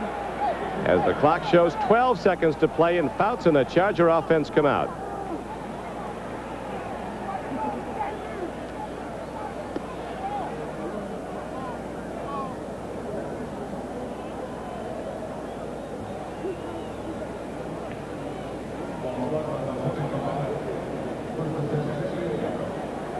Ball positioned at the 25-yard line of San Diego. At halftime, we'll be going to NFL 86 in New York. But right now, the Chargers, they're going to run it out. They're just going to go to the run and take a 6-point lead to the locker room. They thought they were going to take a 13-point. That will do it for the first half. As you look at the scoreboard. They've had 4 turnovers in the first half, and yet they only trail by 6. That's encouraging. Absolutely, that's encouraging. I mean, without the 4 turnovers, they got inside. They had it in the scoring range 4 times, and those 4 turnovers just killed 4 drives. So they've not been, and I'm not sure they're going to get better offensively, but at least psychologically, they got to feel, hey, look, if it's not for the big mistake, we're leading this ball game. Well, the Raiders have been outscored 24-3 in the 4th quarter. That has been their down quarter, but so has it been the down quarter of the San Diego Chargers. They've not done well late in the game. The first half has been the first 3 weeks. Yeah, and then I think both these teams suffer from the same problem today. I don't think they've got the horses. It's pretty obvious that Gary Anderson for the Chargers is not going to be much of a factor today because of his hip pointer. And they got Tim Spencer out with a bad knee, and Marcus Allen missing for the Los Angeles Raiders means that basically Fouts has got his wide receivers and Lionel James to go to, and unfortunately for Mark Wilson, it appears he's got Dokie Williams and Todd Christensen to go to, and that's really about it. So you're looking for balance when you play football. Balance between offense and defense, balance between run and pass, and balance between outside receivers, tight ends, and running backs catching the ball. Neither team today in very good balance. Well, let's look at the halftime numbers as Mark Wilson limbers up that right arm that kept him out for a week with a partially separated shoulder. Raiders have run the ball. Not very well at all. 30 yards without Marcus Allen. Look at those numbers passing for Dan Fausto and the Chargers. He's yet to throw for 300 yards in his 1986 season. And this guy wrote the book on 300-yard games, 47 in all, which is a league record, 6 400-yard games. And with his broken nose, I don't think that's a... The Raider defense has done an outstanding job. It's the inconsistency. It's the lack of horses, I think, on the Raider offense that's really hurt Los Angeles more than anything else. The Raiders ready to kick it off as we get set now to start the third quarter of play. You joined us late. Chargers scored on their first possession. Started at their 19. Were aided and abetted by some personal foul calls against the fired-up Raiders. Got it down close, and Fout hit Winslow. Dan Faust to Kellen Winslow from 9 yards out. Extra point missed. It was 6-0. The Chargers extended their lead in the second quarter with another Fouts touchdown throw as we see Tom Flick warming up. I don't know if that means anything. Dan Fouts, as you know, does have a broken nose suffered in this game. Then the Raiders came back, turning an interception by Jerry Robinson a short time later into a touchdown reception by Dokie Williams. Lionel James lets it bounce, and the Raiders will have to kick off from their 30. In case you tuned in late, to Marcus Allen out with that badly sprained ankle he received last week on the sideline in street clothes. And there's Dan Fouts with his broken nose. Looks like he's going to be all right. That's got to be one of the yards totals for Dan Fouts in his career professionally. 97 yards and a half on 11 completions. I tell you, it's news when Dan Fouts doesn't throw for 300 yards. He's at 48 career 300-yard games. And he hasn't thrown for one yet, 1986. It's been the turnover. That's the big story today. 4 by Los Angeles. 2 resulting in scores, and 1 by San Diego, resulting in the Raiders touchdown at the end of the first half. Strong suit of the Raider team is unquestionably the defensive front 3. 3 tremendous Pro Bowl quality players. Long is a consensus All-Pro, but Sean Jones is starting to look just as good, although they're both aided to Kellen Jones by the fact that Howie Long is always double team blocked. And here comes Lionel James. Not done. Oh, he lost the ball. Who's got it? Raiders think they do. Right in front of the Raider bench, there's some happy Raiders, and the official concurs. And so the Raiders start to make it happen now with defensive play. You can never say too quickly. Tim Moffitt apparently comes up with the recovery, but you can never say too quickly. The replay will always be the final judge on this. The ground cannot cause the fumble. Oh, it's loose. It's loose. There is no question about that. Raider ball. Tim Moffitt at the Charger 40. Talking to Armin Terzian and Don Weiss in the NFL, who are reviewing the questionable calls on tape. They looked at 2 in the first half. Dokie Williams' touchdown catch and also the Jerry Robinson interception that came just before it. Both plays stood as called. And here is Mark Wilson going long. He's got a man open. It's a touchdown for the Raiders. Jesse Hester sprinting off the left flank. In from 40 yards out for a Raider touchdown. So again, they convert quickly after getting a turnover. And the Raiders now in position to take the lead. Donald Brown, the man in coverage. Don, the thing I absolutely cannot believe is that single coverage. That's man-to-man coverage by cornerbacks who last week gave up 13 catches and 318 yards to 2 wide receivers. Once again, it's a mismatch. Brown wasn't even close. Wilson had the protection. That's not very smart. And that front is only Hester's 3rd catch of this season and the first for a touchdown. By that time, the pattern and the throw were perfect. And now Chris Barr looking to put up a 14th point for the Raiders, which he does, and Los Angeles takes the lead. That's unbelievable. It's 14 Raiders. Will be back after this. Against the Los Angeles Raiders, so they back it up 10 yards, and Chris Barr's got to kick it again. Raiders have converted both San Diego turnovers in this game into touchdowns, and those were on the last 2 possessions of the Raiders. And now, after the penalty call against the Raiders on the extra point that was good, Chris Barr will try again, and again Chris Barr is good. So the Raiders do take the lead 14-13 with just 25 seconds gone in the second half. We'll be back with the Raider kickoff. And by Old Milwaukee and Old Milwaukee Light, it doesn't get any better than this. Well, it could get better than this for the San Diego Chargers, who've turned the ball over on their last 2 possessions, which the Raiders have quickly turned into touchdowns. Actually, they hit the ball for a few seconds and ran out the clock in the first half after a turnover led to the Raiders' first score. And now look at the score chart around the league in the 4 o'clock starting games. Dan Fouts looking to come in. Fractured nose suffered in the first half.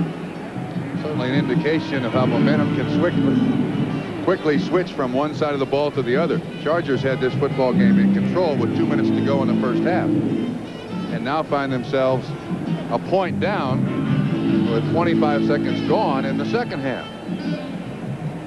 This is easy pickings for the Los Angeles Raiders as long as the Chargers continue man-to-man coverage. One, those receivers are just faster than the defenders. Donald Brown, a rookie out of Maryland. That's a mismatch. Why they keep going with a man-to-man? Someone's got to ask that question. Well, the coordinator, I think, is asking it right now, and I doubt if they'll stay with it, as Hester beat the corner flat. Now a short kickoff by Chris Barr. Here's Little Train James. Remember, he dropped the last one running it back. Still on his feet. Raiders going for the ball, and they get him at the 20. So the Charger offense comes out, and will put the ball in play for the first time in the second half, although they just received their second kickoff. Fouts with just 97 yards passing in the first half. Only 1 catch by a wide receiver. The bump and run by Lester Hayes and Mike Haynes done an outstanding job. They got to find another weapon other than Lionel James in the second half. High set. Anderson swings out of the backfield, but the throw goes downfield. The breakup is made by Matt Millen, who likes it. That was almost an interception. It was intended for Kellen Winslow. From behind the defense, he runs just an out pattern, and Matt Millen's right underneath it. Well, that could have been the 3rd turnover in 3 series for the San Diego Chargers.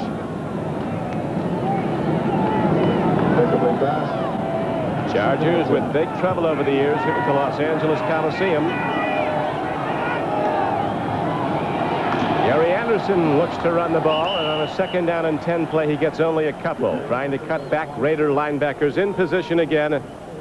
Jerry Robinson made the stop for Los Angeles. Now, don't you agree that Gary Anderson looks very tentative out there? Looks hurt. Normally when he plays, he is just... They haven't sent him long either. No. Now he's going out of the game. He runs the fly pattern. He just can't run well with a hip pointer. Yeah, he just turns it loose when he plays and when he's healthy. And no doubt that hip pointer is bothering him. The Chargers all say that Anderson's a tremendous competitor. Plays every down of practice like it's a game. But he can't go hard today, apparently, with the hip pointer. Now motion in the Raider line. They got him 3 times in the first half for coming early. They got him again.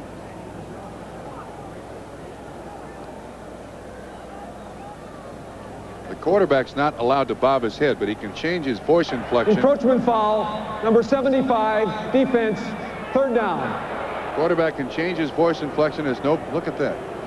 I don't think I've ever seen a football game where one team is not penalized yet or had one accepted. How about that?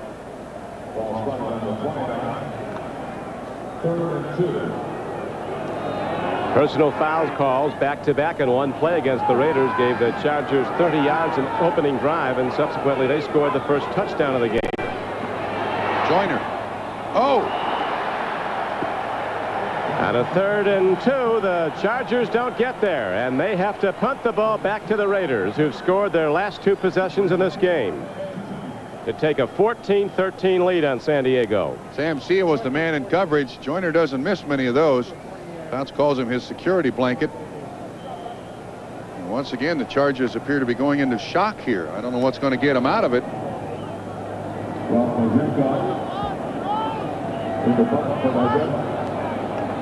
Mosienko with good punting numbers. Chargers could give up good field position here, though, as Fulton Walker's back. He's going to return it from his 35.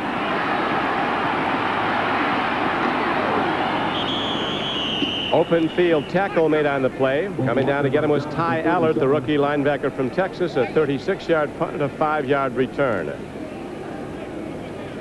We'll be back after this. Marcus Allen, the main man in the Raider attack, on the sidelines, throwing the second time in his 5 years with Los Angeles. A double sprain of an ankle keeps him out this week, hopefully not longer. Meanwhile, the rush not been there. Mueller 7 for 11, Hawkins 1 for 15, Strahan 2 for 4. All throwing. Raider offense, after going over 11 quarters without a touchdown, has come alive with 2 in the last 2 possessions, and now Los Angeles goes to the run. Vance Mueller breaks ahead out to the 45-yard line as we run down all the scores of this 4th Sunday. Seattle 3-1 in the AFC West. Washington still perfect 4-0. So are the Chicago Bears, perfect at 4-0. San Francisco doing well. The Rams suffer their first loss. Kansas City moves to a 3-1 record, coming from behind. Minnesota rolling to its 3rd win in a row. New England and Denver in a shootout. New England holding to a 3-point lead in the 3rd quarter as Fred Robinson stops the runner for Los Angeles. Vance Mueller. Robinson, an interesting kid, started out as a defensive end. Then they started standing him up. You see Christensen trying to make a block on him there. Robinson throws Christensen out of the way, and he stocks Mueller for about a yard gain, bringing up 3rd and another yard. 12 minutes and 20 seconds to play in the 3rd quarter. Raiders 14, Chargers 13. Don Criqui with out the Coliseum in Los Angeles. Clear and sunny, temperature in the 60s. Clock ticking here. Taking an awful long time in that huddle, Don. 1 second, they don't get it off, so the Raiders misfunction, an expensive one. 3rd and less than 2, they take too long, it'll be 7. McCallum on the sidelines, no kick returns, nothing today. Nothing. We expected to see a lot of him too, Don. With Marcus Allen out. Didn't get it. They didn't mark up any penalty on it, so the Raiders, did they call a timeout? No, they called a timeout. Strahan didn't even come close. Very slow getting to the line of scrimmage. Thomas Benson makes the tackle, so the Raiders must punt once again. So in hindsight, they'd have been better off taking the penalty and saving the timeout for later, but we all have 20/20 hindsight. Yeah, I don't know about that. I think I'd take the timeout. The chances of you converting 3rd and 1 are about 70% better than you converting 3rd and 6. Lionel James standing at the 10. Ray Guy back at his 30-yard line, ready to punt the ball now, and hits it well for the Raiders. Little Train James lets it hit as it goes into the end zone for a touchback. The Chargers will have it now after the 55-yard punt into the end zone, 35 net as it comes out to the 20. Chargers have it 1st and 10. Join us 1 week. Check your local listings for the game and time in your areas. Dan Fouts looks to go long on 1st down. Throwing a catch. Chandler comes down with the ball at the 34-yard line for a San Diego 1st down, a 13-yard gain. I have to check with our statistician, Dennis Mnuchin. I think that's just the 2nd reception by a wide receiver from the San Diego Chargers today. Of course, with the bump and run coverage with Hayes and Haynes. His first. Tremaine Johnson caught the other one for a touchdown. They've shut those wide receivers down very well.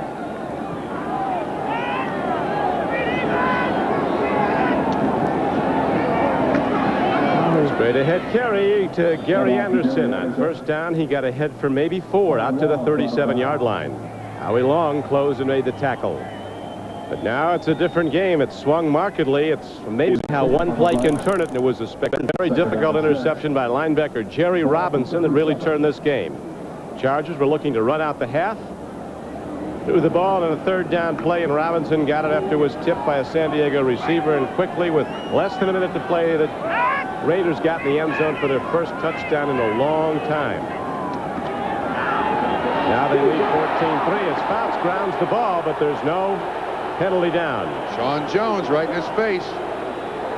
One of the big matchups today, I thought, for San Diego was how Jim Lachey would handle Sean Jones. That time Sean Jones just threw Jim Lachey. You'll see it right in front of you.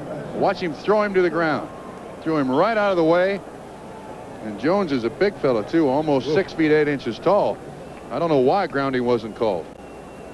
Can't blame Dan Fouts for unloading when Sean Jones comes calling. He broke his nose in the first half. Yeah, I imagine he goes back to the huddle and says, where else do you want a Band-Aid, son? Where else?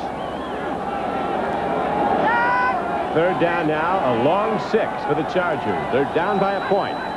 14-13. Connection for a first down to the 49-yard line of the Raiders. Lionel James comes out of the backfield and Fouts just before he is leveled again. Releases the ball for a first down throw. 15 yards. We'll watch from the end zone. This didn't look right. There were 2 receivers standing about 2 yards from each other. Now, once again, Millen is going to deck Fouts. But look, there's people everywhere. Looks like a screen by Kellen Winslow. He gets it done. Jerry Robinson, 57 there. Turan, 30. Seal, 45. Davis, 45. Gary Anderson knocked back by the thrust of Sean Jones again. 99 playing an all-pro game. And pretty obvious that he's the guy they're picking on, too. They're not running really at Howie Long, and I don't blame them. But he's done an excellent job of standing Lachey up. There you see 99 on 74. It stops him with his backside. Gary Anderson bounces off for little or no gain. Jones is playing a heck of a football game. Number 2 from Northeastern. Born in Jersey, went to Northeastern, a big school, although little known for football, in Boston. Free play. And a connection to Pete Holohan, and he's down to the 30-yard line. It's a Charger first down, a 20-yard gain. They'll take it, too. Stacy Turan was coming on the safety blitz, was offsides. And Fouts. Yeah, it looks like we got 2 flags. One at the line of scrimmage and one down the field a little farther.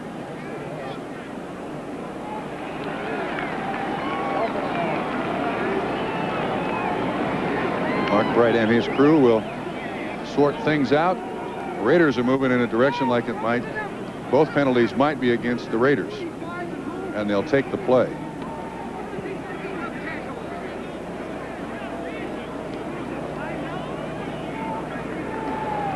We have 2 defensive fouls.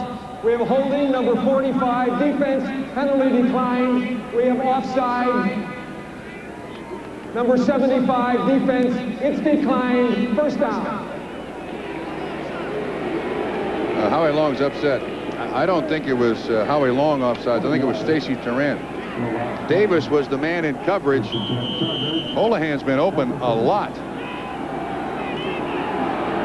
Tackled by his former Notre Dame teammate, Stacy Turan, was Holohan as Fouts looks, lets her rip, and almost got a side judge. Sure didn't get a receiver. Well, the side judge was open. You can't be too particular on some days. That's one thing about Dan Fouts. He'll throw it away. Just cancel that play. We'll go back and do it again. Fouts has thrown for more yards than any active quarterback in the NFL. The San Diego offense under coordinator Ernie Zampese has led the NFL in yards for 6 of the last 7 seasons, been the most productive. But the defense has never ranked better than 25th in that period. That's what some coaches say. What would Fouts ever have been if he played with a defense? Fouts throws, incomplete. Nice break up by Turan. Penalty markers down in the Charger backfield also. Intended once again for Holohan. Turan did a great job in coverage there. You can see the Chargers trying to find athletes to go to, trying to find people to throw the ball to. It's against the Chargers holding. That's the first Charger penalty of this game. Holding, New England number 68, Denver, offense, second down. Gary Kowalski. Jets shutting out Indianapolis. Tampa Bay en route to a major upset. They won at Detroit last week and now are up over previously unbeaten Atlanta. I look for James right here. Try to get the ball to James about 4 or 5 yards across the line of scrimmage to see if he can break a run here.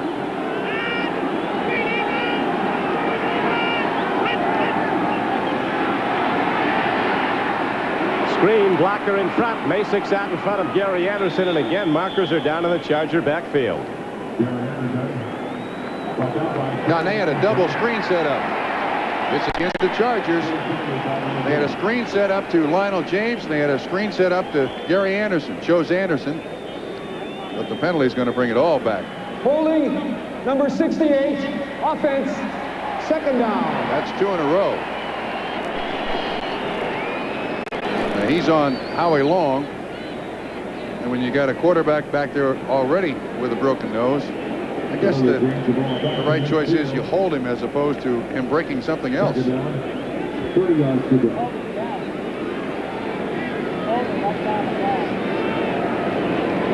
So now 2nd down and 30 comes up for the Chargers.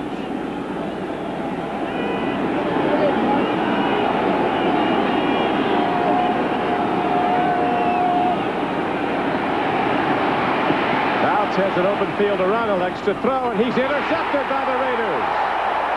Coming in to make the play is Jerry Robinson, his 2nd interception of the game. What is this? And in for Holohan. Fouts avoids the rush. Dan Fouts normally doesn't make many bad choices. 10 interceptions thrown by Fouts in the last 3 games. And this one, I think he's trying to force it a little too much. Look, Holohan is covered. Robinson, his 2nd spectacular interception. And quickly with Bob Trumpy back at the Los Angeles Coliseum after 2 touchdown throws early by Dan Fouts of the Chargers. It's now swung the other way on interceptions. And the Chargers have allowed the Raiders to get right back in this football game. Dan Fouts is not making very good decisions. He certainly didn't there. No reason to try to force that ball in there. Robinson, another spectacular catch. Catch to Dokie Williams, who's been in the end zone earlier with that sensational play at the end of the end zone, right at the back line for a touchdown late in the 2nd quarter. Now with 8:15 to play in the 3rd quarter, the Raiders get a 1st down. Look at the cushion here. Man-to-man coverage again by the cornerbacks. It's easy. I mean, look, he catches the ball and takes 2 steps before we see a defensive back from the San Diego Chargers.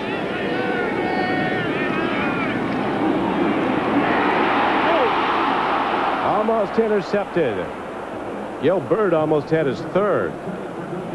He intercepted Mark Wilson twice, you remember, in the first half, did Gil Byrd. I think this ball surprises Dokie Williams. If he sees this ball released from Mark Wilson's hands, I think he catches it. But he sees it so late he can't make the adjustment. And then Byrd almost gets it on the tip drill.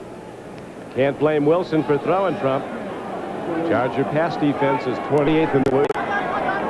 Long margin. Last weekend, Schrader of the Washington Redskins completed 16 for an average gain of almost 22 yards. Here's Wilson trying to run. The Chargers get him. Back inside the 45-yard line, big Lee Williams ran him down. 99. That's the 4th sack of the Chargers. Something the Raiders have not done very well so far this season is protect their quarterbacks. Coming into the ball game today, he's already been sacked. I'm looking for it. I can't find it here. 6 times. 4 already. That's 10 for the season. Billy Ray Smith, the best linebacker on the San Diego team, out with a sprained wrist, and it's questionable whether or not he'll be back. Wilson on 3rd and long is ripped up back at the 37-yard line. Charger pass rush starting to come on now with a 5th sack. D. Hardison, he finally makes the sack, but it looked to me like Leslie O'Neal was trying to knock the ball out of his hands.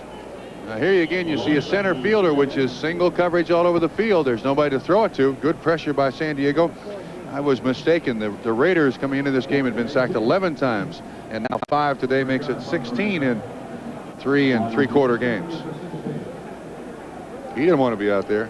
Ron Lynn, the Charger defensive coordinator. Last week, the lack of a pass rush exposed all our defensive deficiencies. Today, the Chargers have 5 sacks.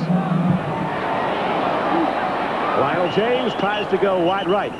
And again, Raiders special team coverage is good. The pickup was good for just 4 yards. Be sure to join us at NBC Sports Saturday evening, October 18th, for the opening of the Fall Classic, as NBC Sports proudly presents the 83rd World Series. Baseball's great moments were first televised at NBC in 1939, and the tradition continues as the National League champions host the American League champions in Game 1.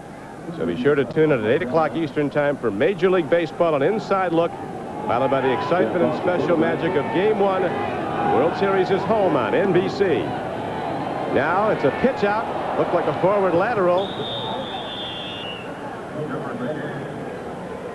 Gary Anderson got it from Buford McGee.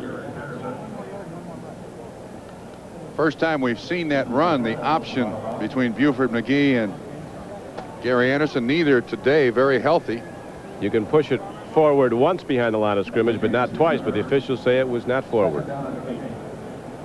Numbers not very impressive today. Grand total of 87 yards rushing between these two football teams.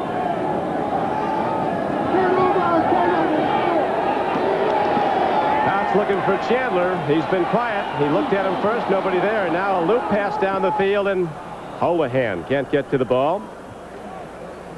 So it brings up third down with a long 8 for San Diego as the Charger defense has come a cropper here as the game wears out, and that's been a problem in recent games in the second half. The Raider defense, their coverage has been outstanding. Fouts had nobody to throw to there. Looked all over the field from one side to the other.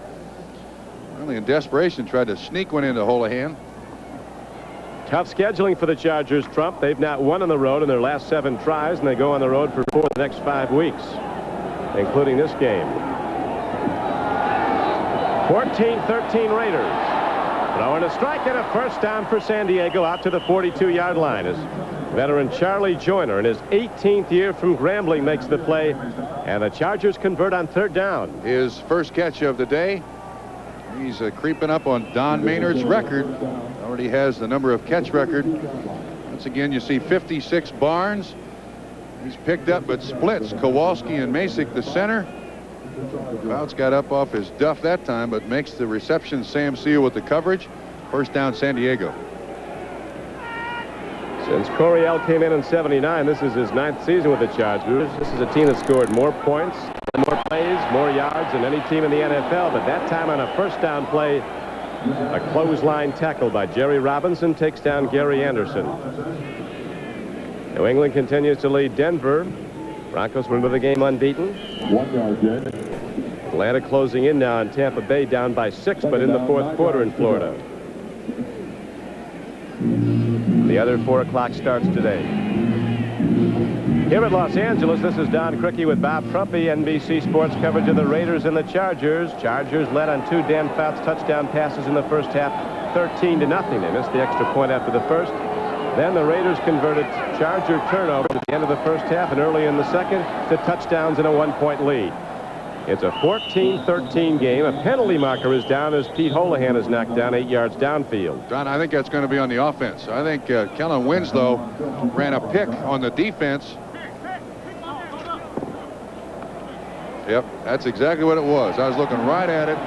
That's exactly what the play's intended to do, but you hope the offensive player does not make contact with the defensive player while the ball is in the air. That's going to be offensive pass interference, and that's what happened. Pass interference, number 80, offense. Second down. He got caught. This is the first time in 8 years that Dan Fouts has not thrown for at least one 300-yard game in the first 3 weeks of the season, playing with a broken nose. Suffered in the first half. Fouts trying to get the Charger offense going as they trail 14-13 with 4:55 to play in the 3rd quarter. Second down and 19 for San Diego.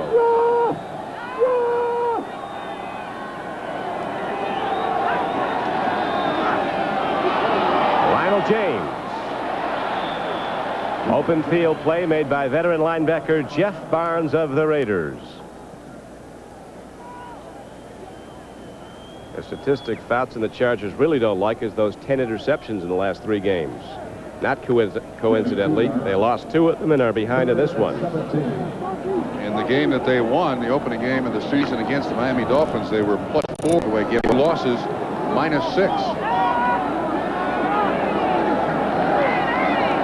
3rd down and 17 for San Diego as they get early pass blocking from Jim Lachey. The 3rd down and 23. 22. Last two times the Chargers have had the ball now. Full start, number 74, offense, third down. They've ended up with third down, and last time I think it was 30. It's unfortunate you get a look at Lachey up close for a foul call. Misfire on the block because already in his second year he's one of the best tackles in the National Football League out of Ohio State. He certainly had his hands full today, though, with Mr. Jones, Mr. Sean Jones. Mr. Sean Jones is a full load. Now Townsend's in also as the Raiders go to the four-man rush on 3rd and 22 against Fouts. Home run ball downfield, and a breakup is made at the 44-yard line of Los Angeles. Official right there says it was all clean as they tried to go to Chandler. They've gotten it to him only once today. And the Chargers have to punt the ball back to the Raiders. This offense is slowed to a walk. That time the Raiders did something very interesting. They had Sean Jones holding up Kellen Winslow. They don't want that tight end out there in the pass pattern. Chargers, unfortunately, their defense, they don't hold up the tight end at all. They're looking at his big number. That's the one on his back.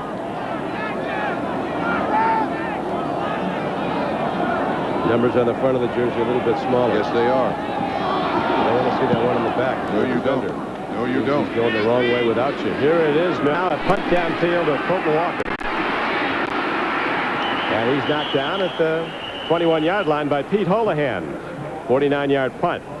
A missed extra point after the first touchdown and early in the game in the first quarter by Rolf Panerski. Here it is, a shank to the left. That is the difference right now, as it's a 14-13 game. The Raiders are in the lead at the Coliseum in Los Angeles.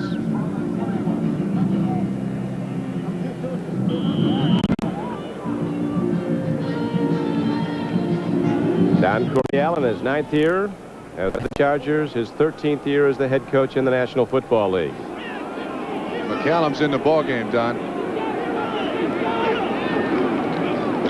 Napoleon McCallum turns the corner and gets out to the 27-yard line. So the man who set an NCAA all-purpose yardage record for the Naval Academy last year gets his first carry of the day and makes it a good one as he gets the ball out to the 29-yard line. And a first down carry, he gained 9. And you'll see the ball more now. As well he should. The lack of running game by the Raiders so far today, the running game is exactly what they need right now. Need some time up on the clock. Give the receivers a little room to work back there in that defense. Wilson looks, swings it out, ball is caught. Dokie Williams out to the 40-yard line. I'm telling you, that play has been open from the first snap of the ball game. 11 yards and a first down for the Raiders. They stop the clock with 2:42 to go in the third quarter as Dokie Williams having a big day. He now has a career best day. Everybody seems to have career best days against the Chargers defensive cornerbacks, though.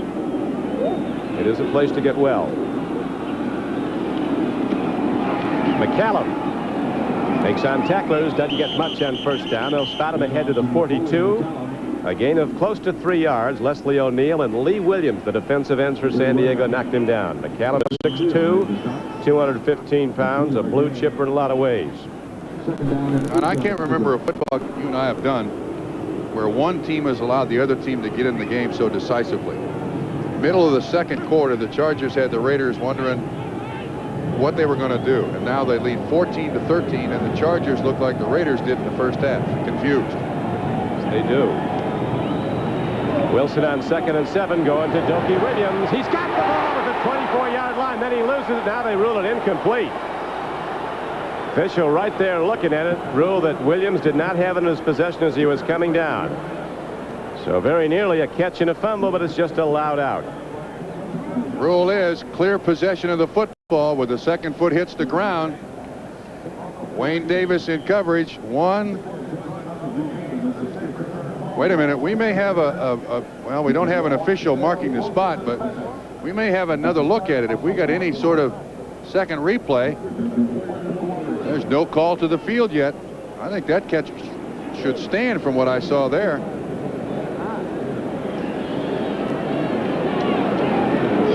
Third down and 8. They go to a new play. Here's another completion to Todd Christensen out of bounds at the 47-yard line for a first down.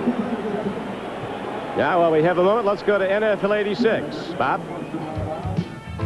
Don, this one might remind you of that Dolphins-Chargers playoff game you called a few years ago.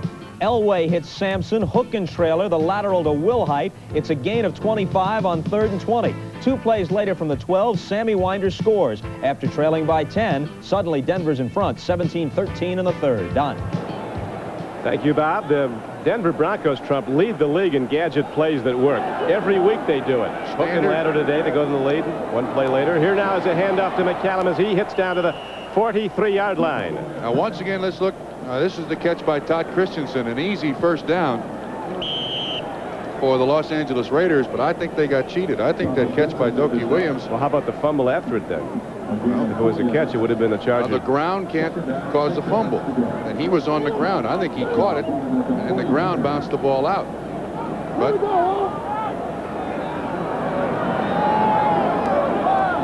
flagged the ground then. Christensen with 7 catches for 79 yards, and here comes McCallum waiting for his chance. Napoleon McCallum, who still vividly remembers a fumble on a kick return in the opener at Denver that ultimately might have cost the Raiders that game. Running hard today. Here's the catch again, or incompletion to Doki Williams. 1 second foot down. I think the ground caused the ball to go away. I think that's a completion. I think that's one the Raiders should have gotten. Replay could not confirm nor deny. Our producer George Finkel informs us after talking with the NFL. And so now it's 3rd down and 3. An open man at the 20-yard line. Jesse Hester, who on his last reception, you'll remember, was in the end zone from 40 yards out, completing a touchdown play. Now it's a 20-yard gainer. Hester with only his 4th reception of this season. His 2nd reception today, and you can see man-to-man coverage once again. They got a free safety. Donald Brown once again trying to stay with Hester. Can't do it. I cannot understand why the Chargers haven't gone with the zone coverage. They have let those receivers run loose in that defensive backfield, and that's why they're behind a point. 14-13, back after these messages from your local station. That's amazing. With Bob Trumpy, this is Don Crickey back at the Coliseum in Los Angeles, where the Raiders lead the Chargers 14-13 after San Diego led in the 2nd quarter 13-0. The scoreboard around the league, a very big game at Mile High Stadium in Denver, where the Patriots now trail the Broncos 17-13. AFC West, depending on the outcome of that, could tighten up considerably. Hand off to McCallum up the middle, and Napoleon McCallum is down to the 11-yard line, and the Coliseum salutes him. The ensign from the U.S. Navy, who's having his best game as a Raider, not getting any playing time until into the 3rd quarter, but rising up today with some good runs, showing his power and his elusiveness. Excellent blocking up front, too. There's the numbers all for the Raiders since the 2nd half began. The Chargers are not firing, they're misfiring, even though they've had the ball longer. 2nd and inches, 2nd back through is McCallum, and he busts the Charger defense. 1st and goal, Raiders. A year ago, the Raiders were 1-2 after 3 weeks of play, then won 6 straight. This year, as you know, they're 0-3. Looking to get a run going, and rallying back might kick this team into another gear. Gary Plummer there made the tackle, and you're right. This is exactly what the Raiders needed. A good long drive, sustained drive with a certain amount of running. The catch by Hester certainly helped, but the Chargers have been their own worst enemy again today. Confidence level of Napoleon McCallum have to be way up as he runs again and again, takes on the Charger defense for yards, but there is, as you see, a marker thrown in it. McCallum with 30 yards all on this drive.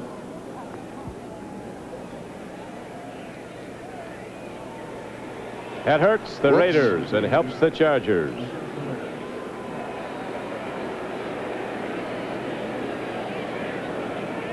This Raider team historically. Holding number 72, offense, 1st down. That's Mosebart center. This Raider team historically been one of the most penalized teams in the last 10 years of the NFL, and they really don't seem to mind it. They don't discourage it. They'll take their shots. But they are well, as you know, within crisp bar field goal range. If they hit one, you know that would mean a Charger touchdown would be necessary. San Diego trailing by a point. That's how big one missed extra point can be. Broken play, and Mark Wilson goes down at the 22-yard line. That counts as a sack. Leslie O'Neal got him. His second sack of the day, the 6th sack of this day for the Charger defense. Now consider this. The Chargers have got 6 sacks. They've got 4 turnovers and trail by a point. It's a busted play all the way. You can see he turns around to hand off to somebody, and somebody's not there. Leslie O'Neal takes advantage of it. Raiders use a little more yards. Chris Barr, by the way, 7 for 7 so far this season for the Raiders in field goal attempts. Leslie Cornelius O'Neal from Little Rock, Arkansas, and Oklahoma State. Now Wilson takes a look downfield. Trouble. They get him again. Down at the 23-yard line, and that brings up 3rd down and goal. Lee Williams, the 7th sack. Look at there. Look at those numbers. I'm telling you, offensive teams with their passing game get well against the Chargers, and it looks like it's as much by design as it is execution. Mark Wilson 26 times today has completed 17 for 277 yards and 2 touchdowns and 2 interceptions.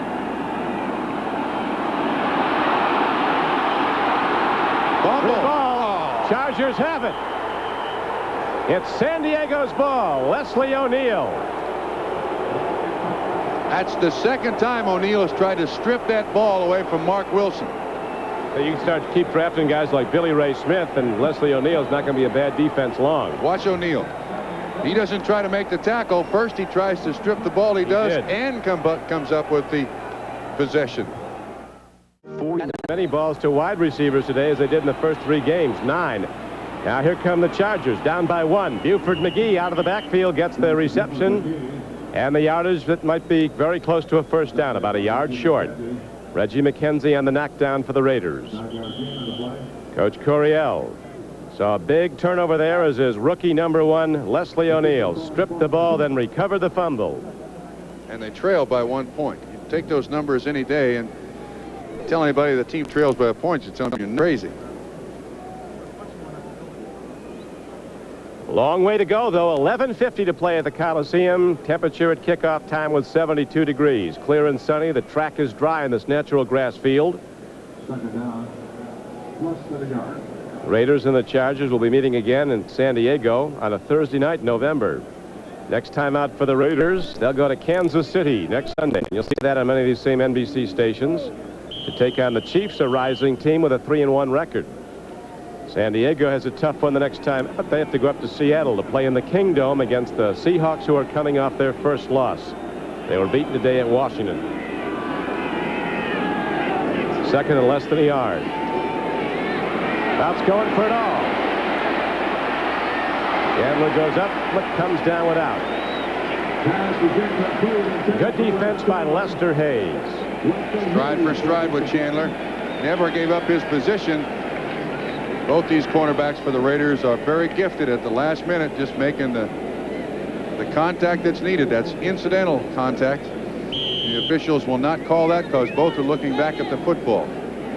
So now the Chargers have not been able to run the ball very well. They go 3rd and about the length of a football to convert this 3rd down. The Broncos, perhaps en route to a very big win, have now opened up an 11-point lead over New England. That would give, if they hold up, the Broncos a 4-0 record in the AFC West and a 1-game lead on Seattle and Kansas City. Here is James breaking ahead on a 3rd and less than a yard. He gets a first down.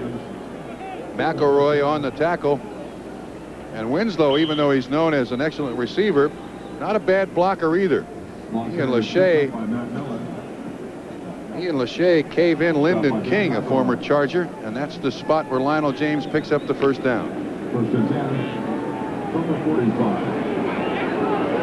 Tremaine Johnson is at the top of your screen in the left flank. You remember his touchdown reception that gave the Chargers a 13-0 lead.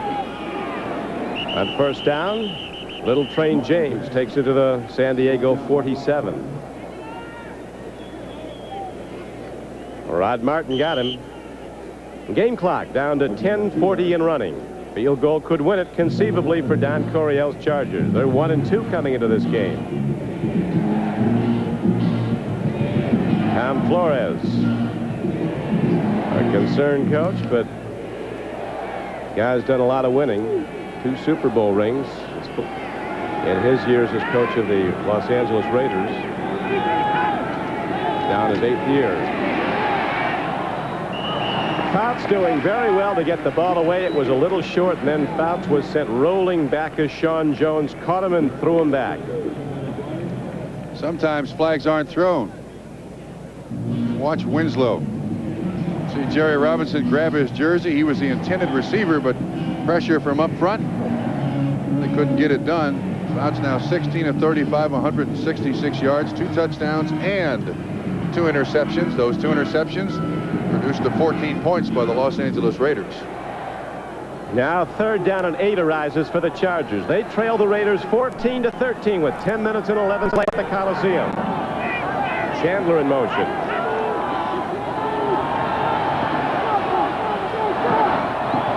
Good.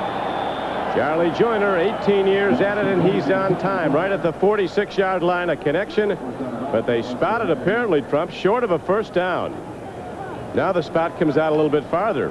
I think you almost have to go for it here. You don't have any choice in the matter whatsoever. Where the referee placed the ball, it's not where the linesman had it. Well, the markers are on this side, and receivers are taught to. Now they're marking it short. The receivers are taught to get over that mark as best you possibly can. But you're right, they mark it short. He was coming back for the football. Who is this a big play? If I were Dan Fouts, I'd make this one on 6. Snap count on 6. I'd make the Raiders stay down in their stance for as long as they possibly could. Maybe get a cheap 1st down here. Raiders won't be coming. 4th down inches for the Chargers. Penalty markers down all over, and so is Little Train as he fumbles the ball and gets it back. It's going to be no play, though, because the play was dead. So whatever the infraction was,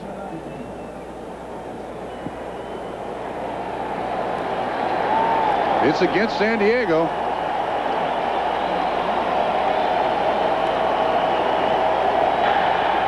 Ball starts, number 60, offense. It's 4th down. 4th down. The play did not count. 4th down. So now you got to punt it. Dennis McKnight was caught moving in the middle. Definitely have to punt it with 9:46 to go and only down by a point.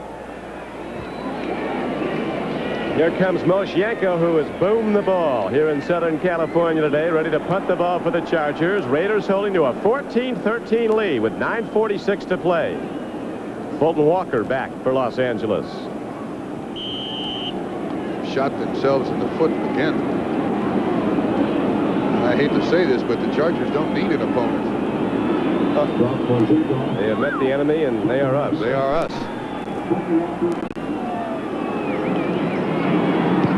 Moshienko hits it well downfield again, and here is Walker looking at the ball. It takes a roll and goes on in.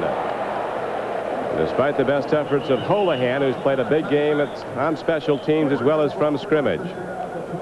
As a tight end. And now the Raiders get it back with a 1-point lead. This is Don Criqui back at the Coliseum in Los Angeles, where the Raiders, looking for their first win of this season, are holding to a 1-point lead over the Chargers. 14-13. 9:36 to play in the game. Handoff, and there's nothing there as Frank Hawkins gets a call and gets knocked down for a loss of a yard. Now let's go to Bob Costas in New York. Bob? Down at the Hoosier Dome today, the Jets have owned the Colts. New York will be 3-1. Indy will drop to 0-4. Ken O'Brien, 17 yards here to Kurt Sohn in the 4th quarter. The Jets are cruising with a 23-0 lead. Back to Criqui and Trumpy. Easy money for the Jets today at the Indianapolis Hoosier Dome. A lot of people thought the Colts would be improved this year. I guess you can't be improved when your top 2 quarterbacks go down. That game was not sold out in Indianapolis, too. First time since the franchise moved there. Wilson is down as he is sacked at the 15-yard line. That's 9 sacks for the San Diego Charger defense. Leslie O'Neal and Lee Williams got him again. Can any of those guys play defensive back? Can O'Neal, can he back up at all? He looks fast enough. Let's give him a shot. Boy, he's a real player. And Oh, so is Lee Williams, and a lot of it's due to Chuck Ian jamming a lot of stuff in the middle, a nose tackle. Their front three's played a good game. Yeah, well, it looks like the Chargers are playing an 11-0. Earl Wilson's been in a lot today, too. Chargers playing an 11-0 alignment. Hand off to McCallum, looking for room to go, and on 3rd down and 14, he gets ahead for only a couple. And now the Raiders have to punt the ball back to San Diego as the clock ticks down to 8:20 to play. San Diego offense is not going to have many more chances in this ball game.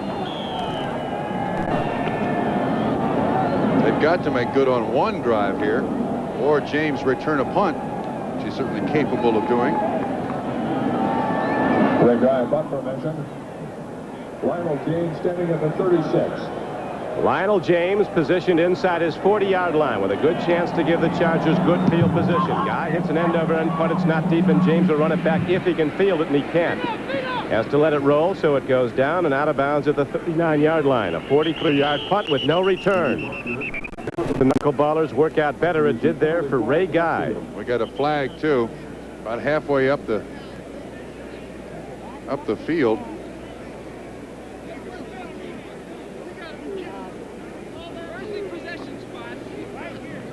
A look at the scoreboard. Games earlier today, the Chicago Bears starting to get on track. 4-0 and rolling. Philadelphia finally got a win under Buddy Ryan. He's talked about it enough. On the receiving team, 1st down. Cleveland rallied to beat Detroit. And the 4 o'clockers, the big ones at Denver, where the Broncos now lead the New England Patriots by 11 points in the 4th quarter. We'll be back to the Coliseum in Los Angeles after this. It's always a slug out with the Kansas City Chiefs, a team off to a 3-1 start. Be sure to check your local listings for the game and time in your area. Your place here on NBC Sports. To the run go the LA Raiders and Napoleon McCallum, the big back from the Naval Academy, right at the Charger defense. Good blocking up front. Mosbar the center, Hanna and Marvin the guards, Davis and Lawrence the tackles, and McCallum now, as you see, has 46 carries, 46 yards on 8 carries. From behind the defense, you see what happens here. They run a little trap play, a little lead play. Guard does an excellent job. Charlie Hanna sealing off the linebacker. And there's nobody in front of McCallum at all. This is only Hanna's 2nd game back after the extended contract holdout. 2nd game in uniform and playing. Here's a throw on the flat. Doki Williams turns upfield. He's out of bounds at the 49-yard line and very close to a Raider 1st down. Doki on his Christmas wish list wants to play the Chargers every week. This is his personal best ball game as a pro. 8 receptions, 143 yards, and a touchdown. They haven't been tough either. I mean, they've been open. Doki Williams caught 1 touchdown throw. That was the first just before halftime. Hester was on the receiving end on a 40-yard play for the 2nd score. Back to the run. McCallum trying to go wide on 1st down. Doesn't get there. Run down by an inside backer, Gary Plummer. But now the Raiders are running the clock. 6:15 running as they're huddling at their leisure, getting it down as much as they can. Raiders now can be very, very conservative because the punt by Ray Guy, and at least the Chargers are going to have 80 or 80-plus yards to drive for the winning score. About 60 yards for the winning field goal. So I'd keep giving it to McCallum or throw to these wide receivers who have not been covered yet today.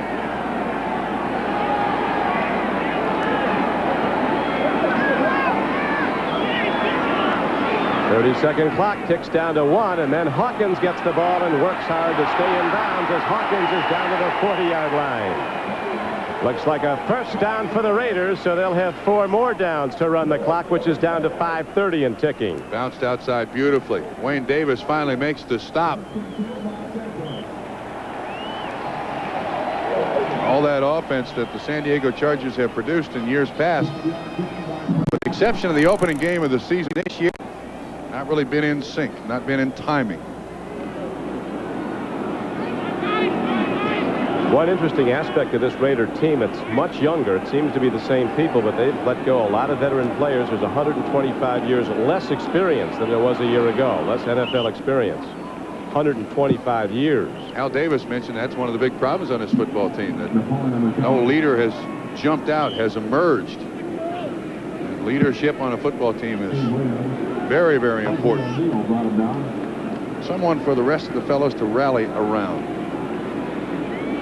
A lot of people talked about Denver as being a Super Bowl team at the outset of the season. They've done nothing to discount that, as they're off to a 4-0 start if they hold against the New England Patriots. They play well in Denver too, don't they? Well, Elway's really become everything that he was advertised to be. Wilson looks. Christensen catches the ball, and he's down to the 13-yard line. Nobody touches him. 26-yard pickup. He's able to release off the line. No one alters his pattern whatsoever. Watch again. See, the guy really does nothing to hold him up. He just kind of looking him straight in the face. 53 is the man in coverage, Mike Douglas. Hold him up. He just makes contact with him. Grab a hold of him to the ground. Raiders ready to run the ball. Here's McCallum up the middle, down to the 8-yard line. First down carry, he got 5. We would like to welcome those viewers that have just joined us. The Chargers and the Raiders football game is still in progress with the score. Los Angeles 14, San Diego 13. And stay with us. Immediately following football coverage, we will present Our House in its entirety. In addition, all the remaining NBC Network evening programs will also be seen over most of these stations, except for Pacific time zone stations, where the programs will be seen at their regular times. McCallum drives to the 6-yard line.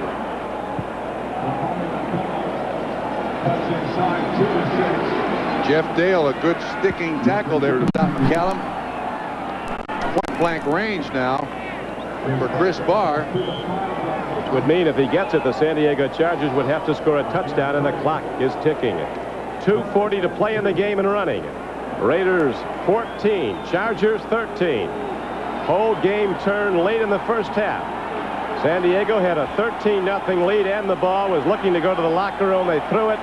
Tip ball was intercepted by Jerry Robinson seconds before halftime. The Raiders were in the end zone with a throw from Wilson to Dokie Williams. Then on the opening kickoff of the third quarter, Lionel James dropped the turn, covered, and quickly they were in again on a 40-yard touchdown pass from Wilson to Jesse Hester. Raiders take a timeout with 2:16 left. As much of the clock run before the 30-second clock expired as possible. Good thinking. Be sure to join us Saturday evening, October 18th, for the opening of the Fall Classic, as NBC Sports proudly presents the 83rd World Series. Baseball's great moments were first televised on NBC in 1939. And the tradition continues as the national champions host the American League champions in Game 1. So be sure to tune in at 8 p.m. Eastern Time for Major League Baseball, an inside look, followed by the excitement and special magic of Game 1. The World Series is home on NBC. A touchdown by the Raiders, and this game is basically over, because then the Chargers need a touchdown, an extra point, and a field win. So the Raiders certainly want this play to be a good play, but they'll settle for the 3 points. They just don't want to take a chance to turn the ball over here. They've already had their share of turnovers on this particular afternoon, 5 to be exact. Coach Coryell only can wish his team can get the ball back. You remember the last time the Raiders appeared to be in field goal range, and then they were thrown back on some terrific plays by Leslie O'Neal, who finally stripped the ball from Mark Wilson and recovered it, and the Raiders came away from the long drive with no points.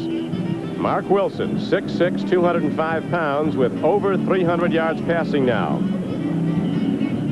Last season he replaced Jim Plunkett, who was injured in the third game. The Raiders went 11-2 from then on. Wilson set 11 NCAA passing records at Brigham Young. Came into the league as the #1 draft choice and a deep thrower, down his 7th year. Atlanta's tied up Tampa Bay, and they go to overtime on a field goal at the final gun. McCallum heading in. Stopped for the moment. cut down at the 1-yard line. But it is a first for the Raiders. Good sweep. Excellent job by Hanna out in front. He cleans out Douglas. Dale makes the tackle just a yard short of the end zone. McCallum 13 for 57 yards now. This was a day a lot of people were looking for the Chargers to put the knockout punch on the Raiders' season. The Raiders right now looking to close them out with an in-close touchdown. Yeah, Don, it's come with just 2 plays, 2 series. At the end of the first half, beginning of the second half, the Chargers allowed the Raiders to get back in a football game, and then the Chargers have just gone to sleep since then. The wide receivers have been open all over the field as we thought when they guarded. That would be a big factor. It has been. Loki Williams has made an absolute shambles of the San Diego Charger defense. I think a big development today, too, Trump, has been the play of Napoleon McCallum. I mean, his confidence level has to be way up. Yeah, because the last time he carried the ball, he fumbled that ball up in Denver, cost the Raiders a game, and he was down on himself, but made a good account of his performance today. Marcus Allen has been out the whole game with an ankle injury suffered a week ago. Now the Raiders with a 1-point lead, looking to put the closer on. Nail the lid on. Frank Hawkins doesn't get there as the Chargers come attacking him and the ball. Chargers take a timeout. The Raiders are going to be very deliberate. And your defense should take timeouts. So while there's a break in the action, we'll pause for this word. L.A. today, 1:54 to play in the game at the Coliseum as the Raiders come out of it trailing 13-0. They've come back, and they lead the game 14-13, and you think McCallum's going to get it here, you probably think right. McCallum. They want him to get in. He does not. And now the Raiders have it down to the 1-yard line with third goal coming up. They take another timeout, the Chargers do.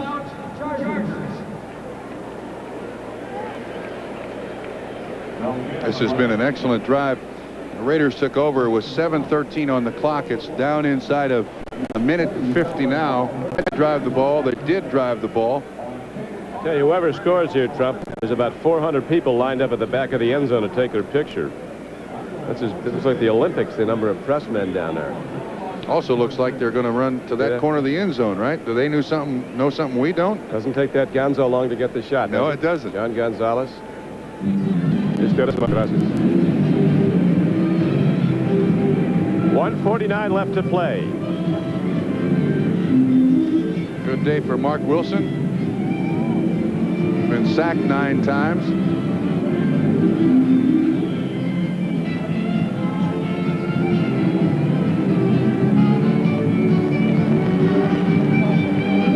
To 13 is the count as the Raiders' confidence level will be way up.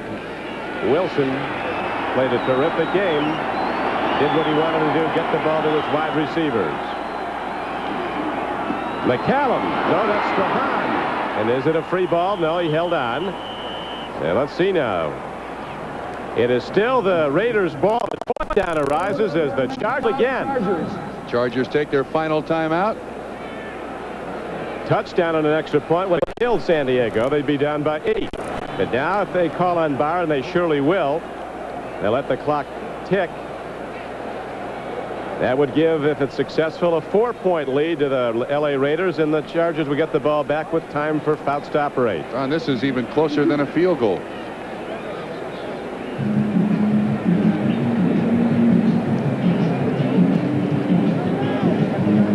Don Coryell is going to sit back in San Diego and wonder why in the world, how in the world this game got away from us. They had it clearly in control. Chargers have no timeouts left, all 3 taken by their defense, so the offense can stop the clock with incomplete passes. These 2 teams playing today probably beat the clock better than anybody in the league. Raiders have a history of great finishes, and Fouts can use the clock as well as anybody in the league, and he's going to have some time, but he has to get it in the end zone if this field goal is good. If not, he has to get it in field goal range. Jamie Kimmel is the snapper. Mark Wilson the holder. Up and good. A perfect season so far for Chris Barr of the Raiders. He's 8 for 8. That was a good job done by Mark Wilson. That snap was high. He was still able to get it down. An 18-yard field goal.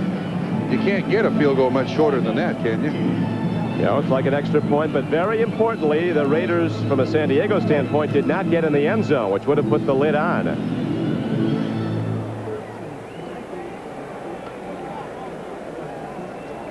Eight in a row this season, 11 in a row dating back to last season for Chris Barr. As you see the scoreboard once again, Miami having a tough start, off to a 1-3 start. They lost today at the Orange Bowl. Buddy Ryan, he of the grandiose talk, finally gets a win at Philadelphia. In convincing fashion, by the way. He had the Rams down 34-0 before winning 34-20. Packers may have run up the white flag. They're 0-4. Look at now deading out New England, so the Broncos will be 4-0 and have a one-game lead in the AFC West at day's end. So we're going to have a lot of action down the stretch. 1:41 to play at the Coliseum in Los Angeles. Don Criqui with Bob Trumpy. An arena in which the Chargers have not won in since the Raiders moved here in '82 and enthroned in the Coliseum against a Raider team since 1960 when they were the then Los Angeles Chargers, the opening year of the American Football League.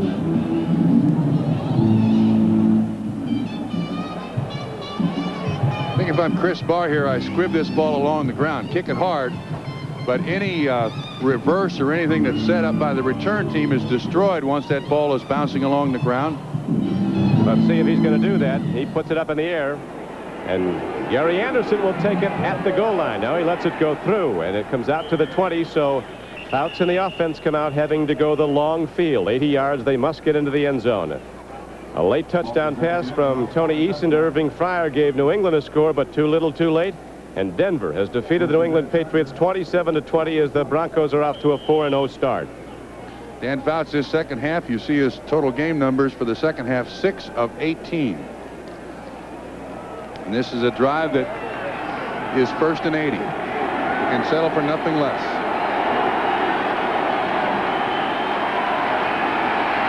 Big rush, he dumps it off to Lionel James, who cuts for the sideline and gets out of bounds at the 26-yard line. He got 5. Game clock down to 1:33 to play. Good choice by Lionel James getting out of bounds in the final 2 minutes of a half for a game. You don't fight for inches. You try to... And there's 1:33 left. There's Al Davis. Come on, run the clock, run the clock. Keep him in bounds. Get it done. Chargers need this game badly. So do the Raiders, perhaps worse. Incomplete. It'll be 3rd down and 5 for the Chargers. They're 26 following this Sunday. The Chargers must go to Seattle on a Monday night. They'll be a prohibitive underdog. Then they come home to play the Denver Broncos on October 12th. Then they go to Kansas City, then to Philadelphia. It's not an easy road in the AFC West. The Chargers can't pull this one out. They could be long gone in a few weeks. This is the toughest division in the NFL. Last year, the combined records of the 4 teams, 43 and 35. That's the best that the NFL had to offer. 3rd down for Fouts. A throw and a catch. Holohan takes it and breaks out across the 45-yard line out to the 47 as the Chargers quickly run up to the line of scrimmage. A 22-yard gain. Holohan, veteran tight end, lines up again. 1:10 to go. Fouts takes a look. Penalty markers are down. A throw and no catch. It'll be 2nd and 10 depending on the penalty call outcome. Trying to get the ball to Joyner. Lester Hayes once again in coverage.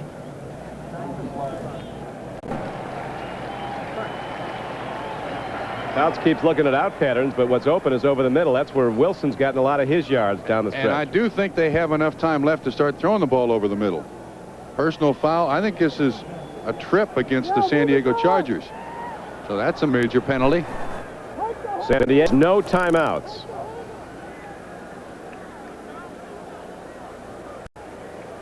Todd Christensen's running out in the field to protest something. We have illegal motion, number 18, offense, penalty decline. We have illegal use of the body, tripping, number 80, offense. Thank you, Jerry. First down. Did you hear that? Thank you, Jerry. That was Lester Hayes. Lester's something else, I'll tell you.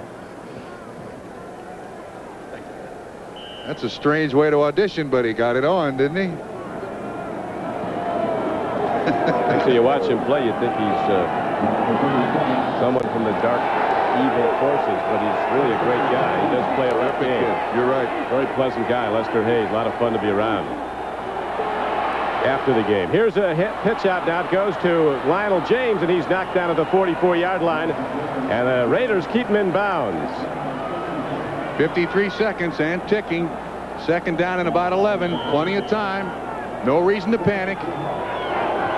Chargers need a score as Fouts downs the ball. That's perfectly legal. Well done by Fouts. He stops the clock, but he does bring up third down and 12 with 42 seconds to play. Actually, the down makes no difference, though, Don. It's a two-down area. Even if they don't complete this one, they're going to go on fourth down, and you're still trying to save seconds. The Raiders protecting the outside, figuring that that's where the Chargers are going to throw it to get out of bounds, leaving the inside of the field open.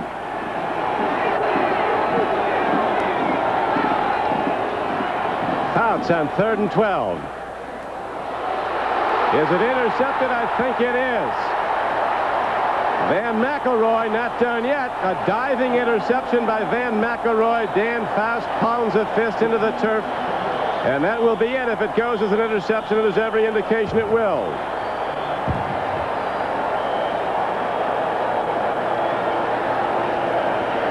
Raider fans throwing their seat cushions all over the Coliseum now. Must have been seat cushion day. Who's out there without his helmet on? Mickey Marvin. Zillion seat cushions in the air. Looks like the graduating class in Annapolis with Napoleon McCallum firing those hats up. Well, the Raiders got 3 interceptions on the day, and that was the difference. Scored 14 points off of them. Killed the final drive by the Chargers. The Raiders will take over after allowing 9 sacks, turning the ball over 5 times. Jerry Markwright got knocked down. This is the second time the ball has bounced off a San Diego receiver and then intercepted by a Los Angeles Raiders. We have unnecessary roughness on both teams after the punt. It's first down Raiders. It's first down Raiders, and it's history as a football game. The Raiders will go to the run, and that'll be it, and the Chargers will drop to 1-3. After that impressive opening win, the 50-point scored against Miami, it has come apart at San Diego, and now they go down to a 3rd consecutive loss, as Dan Fouts in the last 3 games has thrown 11 interceptions. Last series of the first half by the Raiders, first series of the second half by the Raiders has been the difference.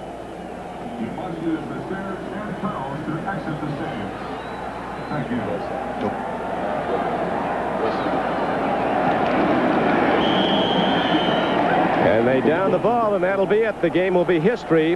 And now it's time for the Budweiser Most Valuable Player Award, sponsored by Budweiser. Today's MVP is Dokey Williams from the LA Raiders. Budweiser will make a contribution to the United Way on behalf of all the MVPs selected in today's games. 8 catches, 144 yards. Personal best for Dokey Williams. And very close second in the balloting is quarterback Mark Wilson. So Tom Flores comes off the field a winner for the first time in '86, but surely not the last. Coach Coryell, a bitter disappointment as they had it won, it would seem. It's certainly at the halftime. They were going to go in 13-0, and then came apart. And so the Raiders failed to score again, having trouble in the second half, and it's over. For Bout Trumpy, this is Don Criqui. The Raiders win 17-13 at the Coliseum in Los Angeles. Next for Coryell, a trip to see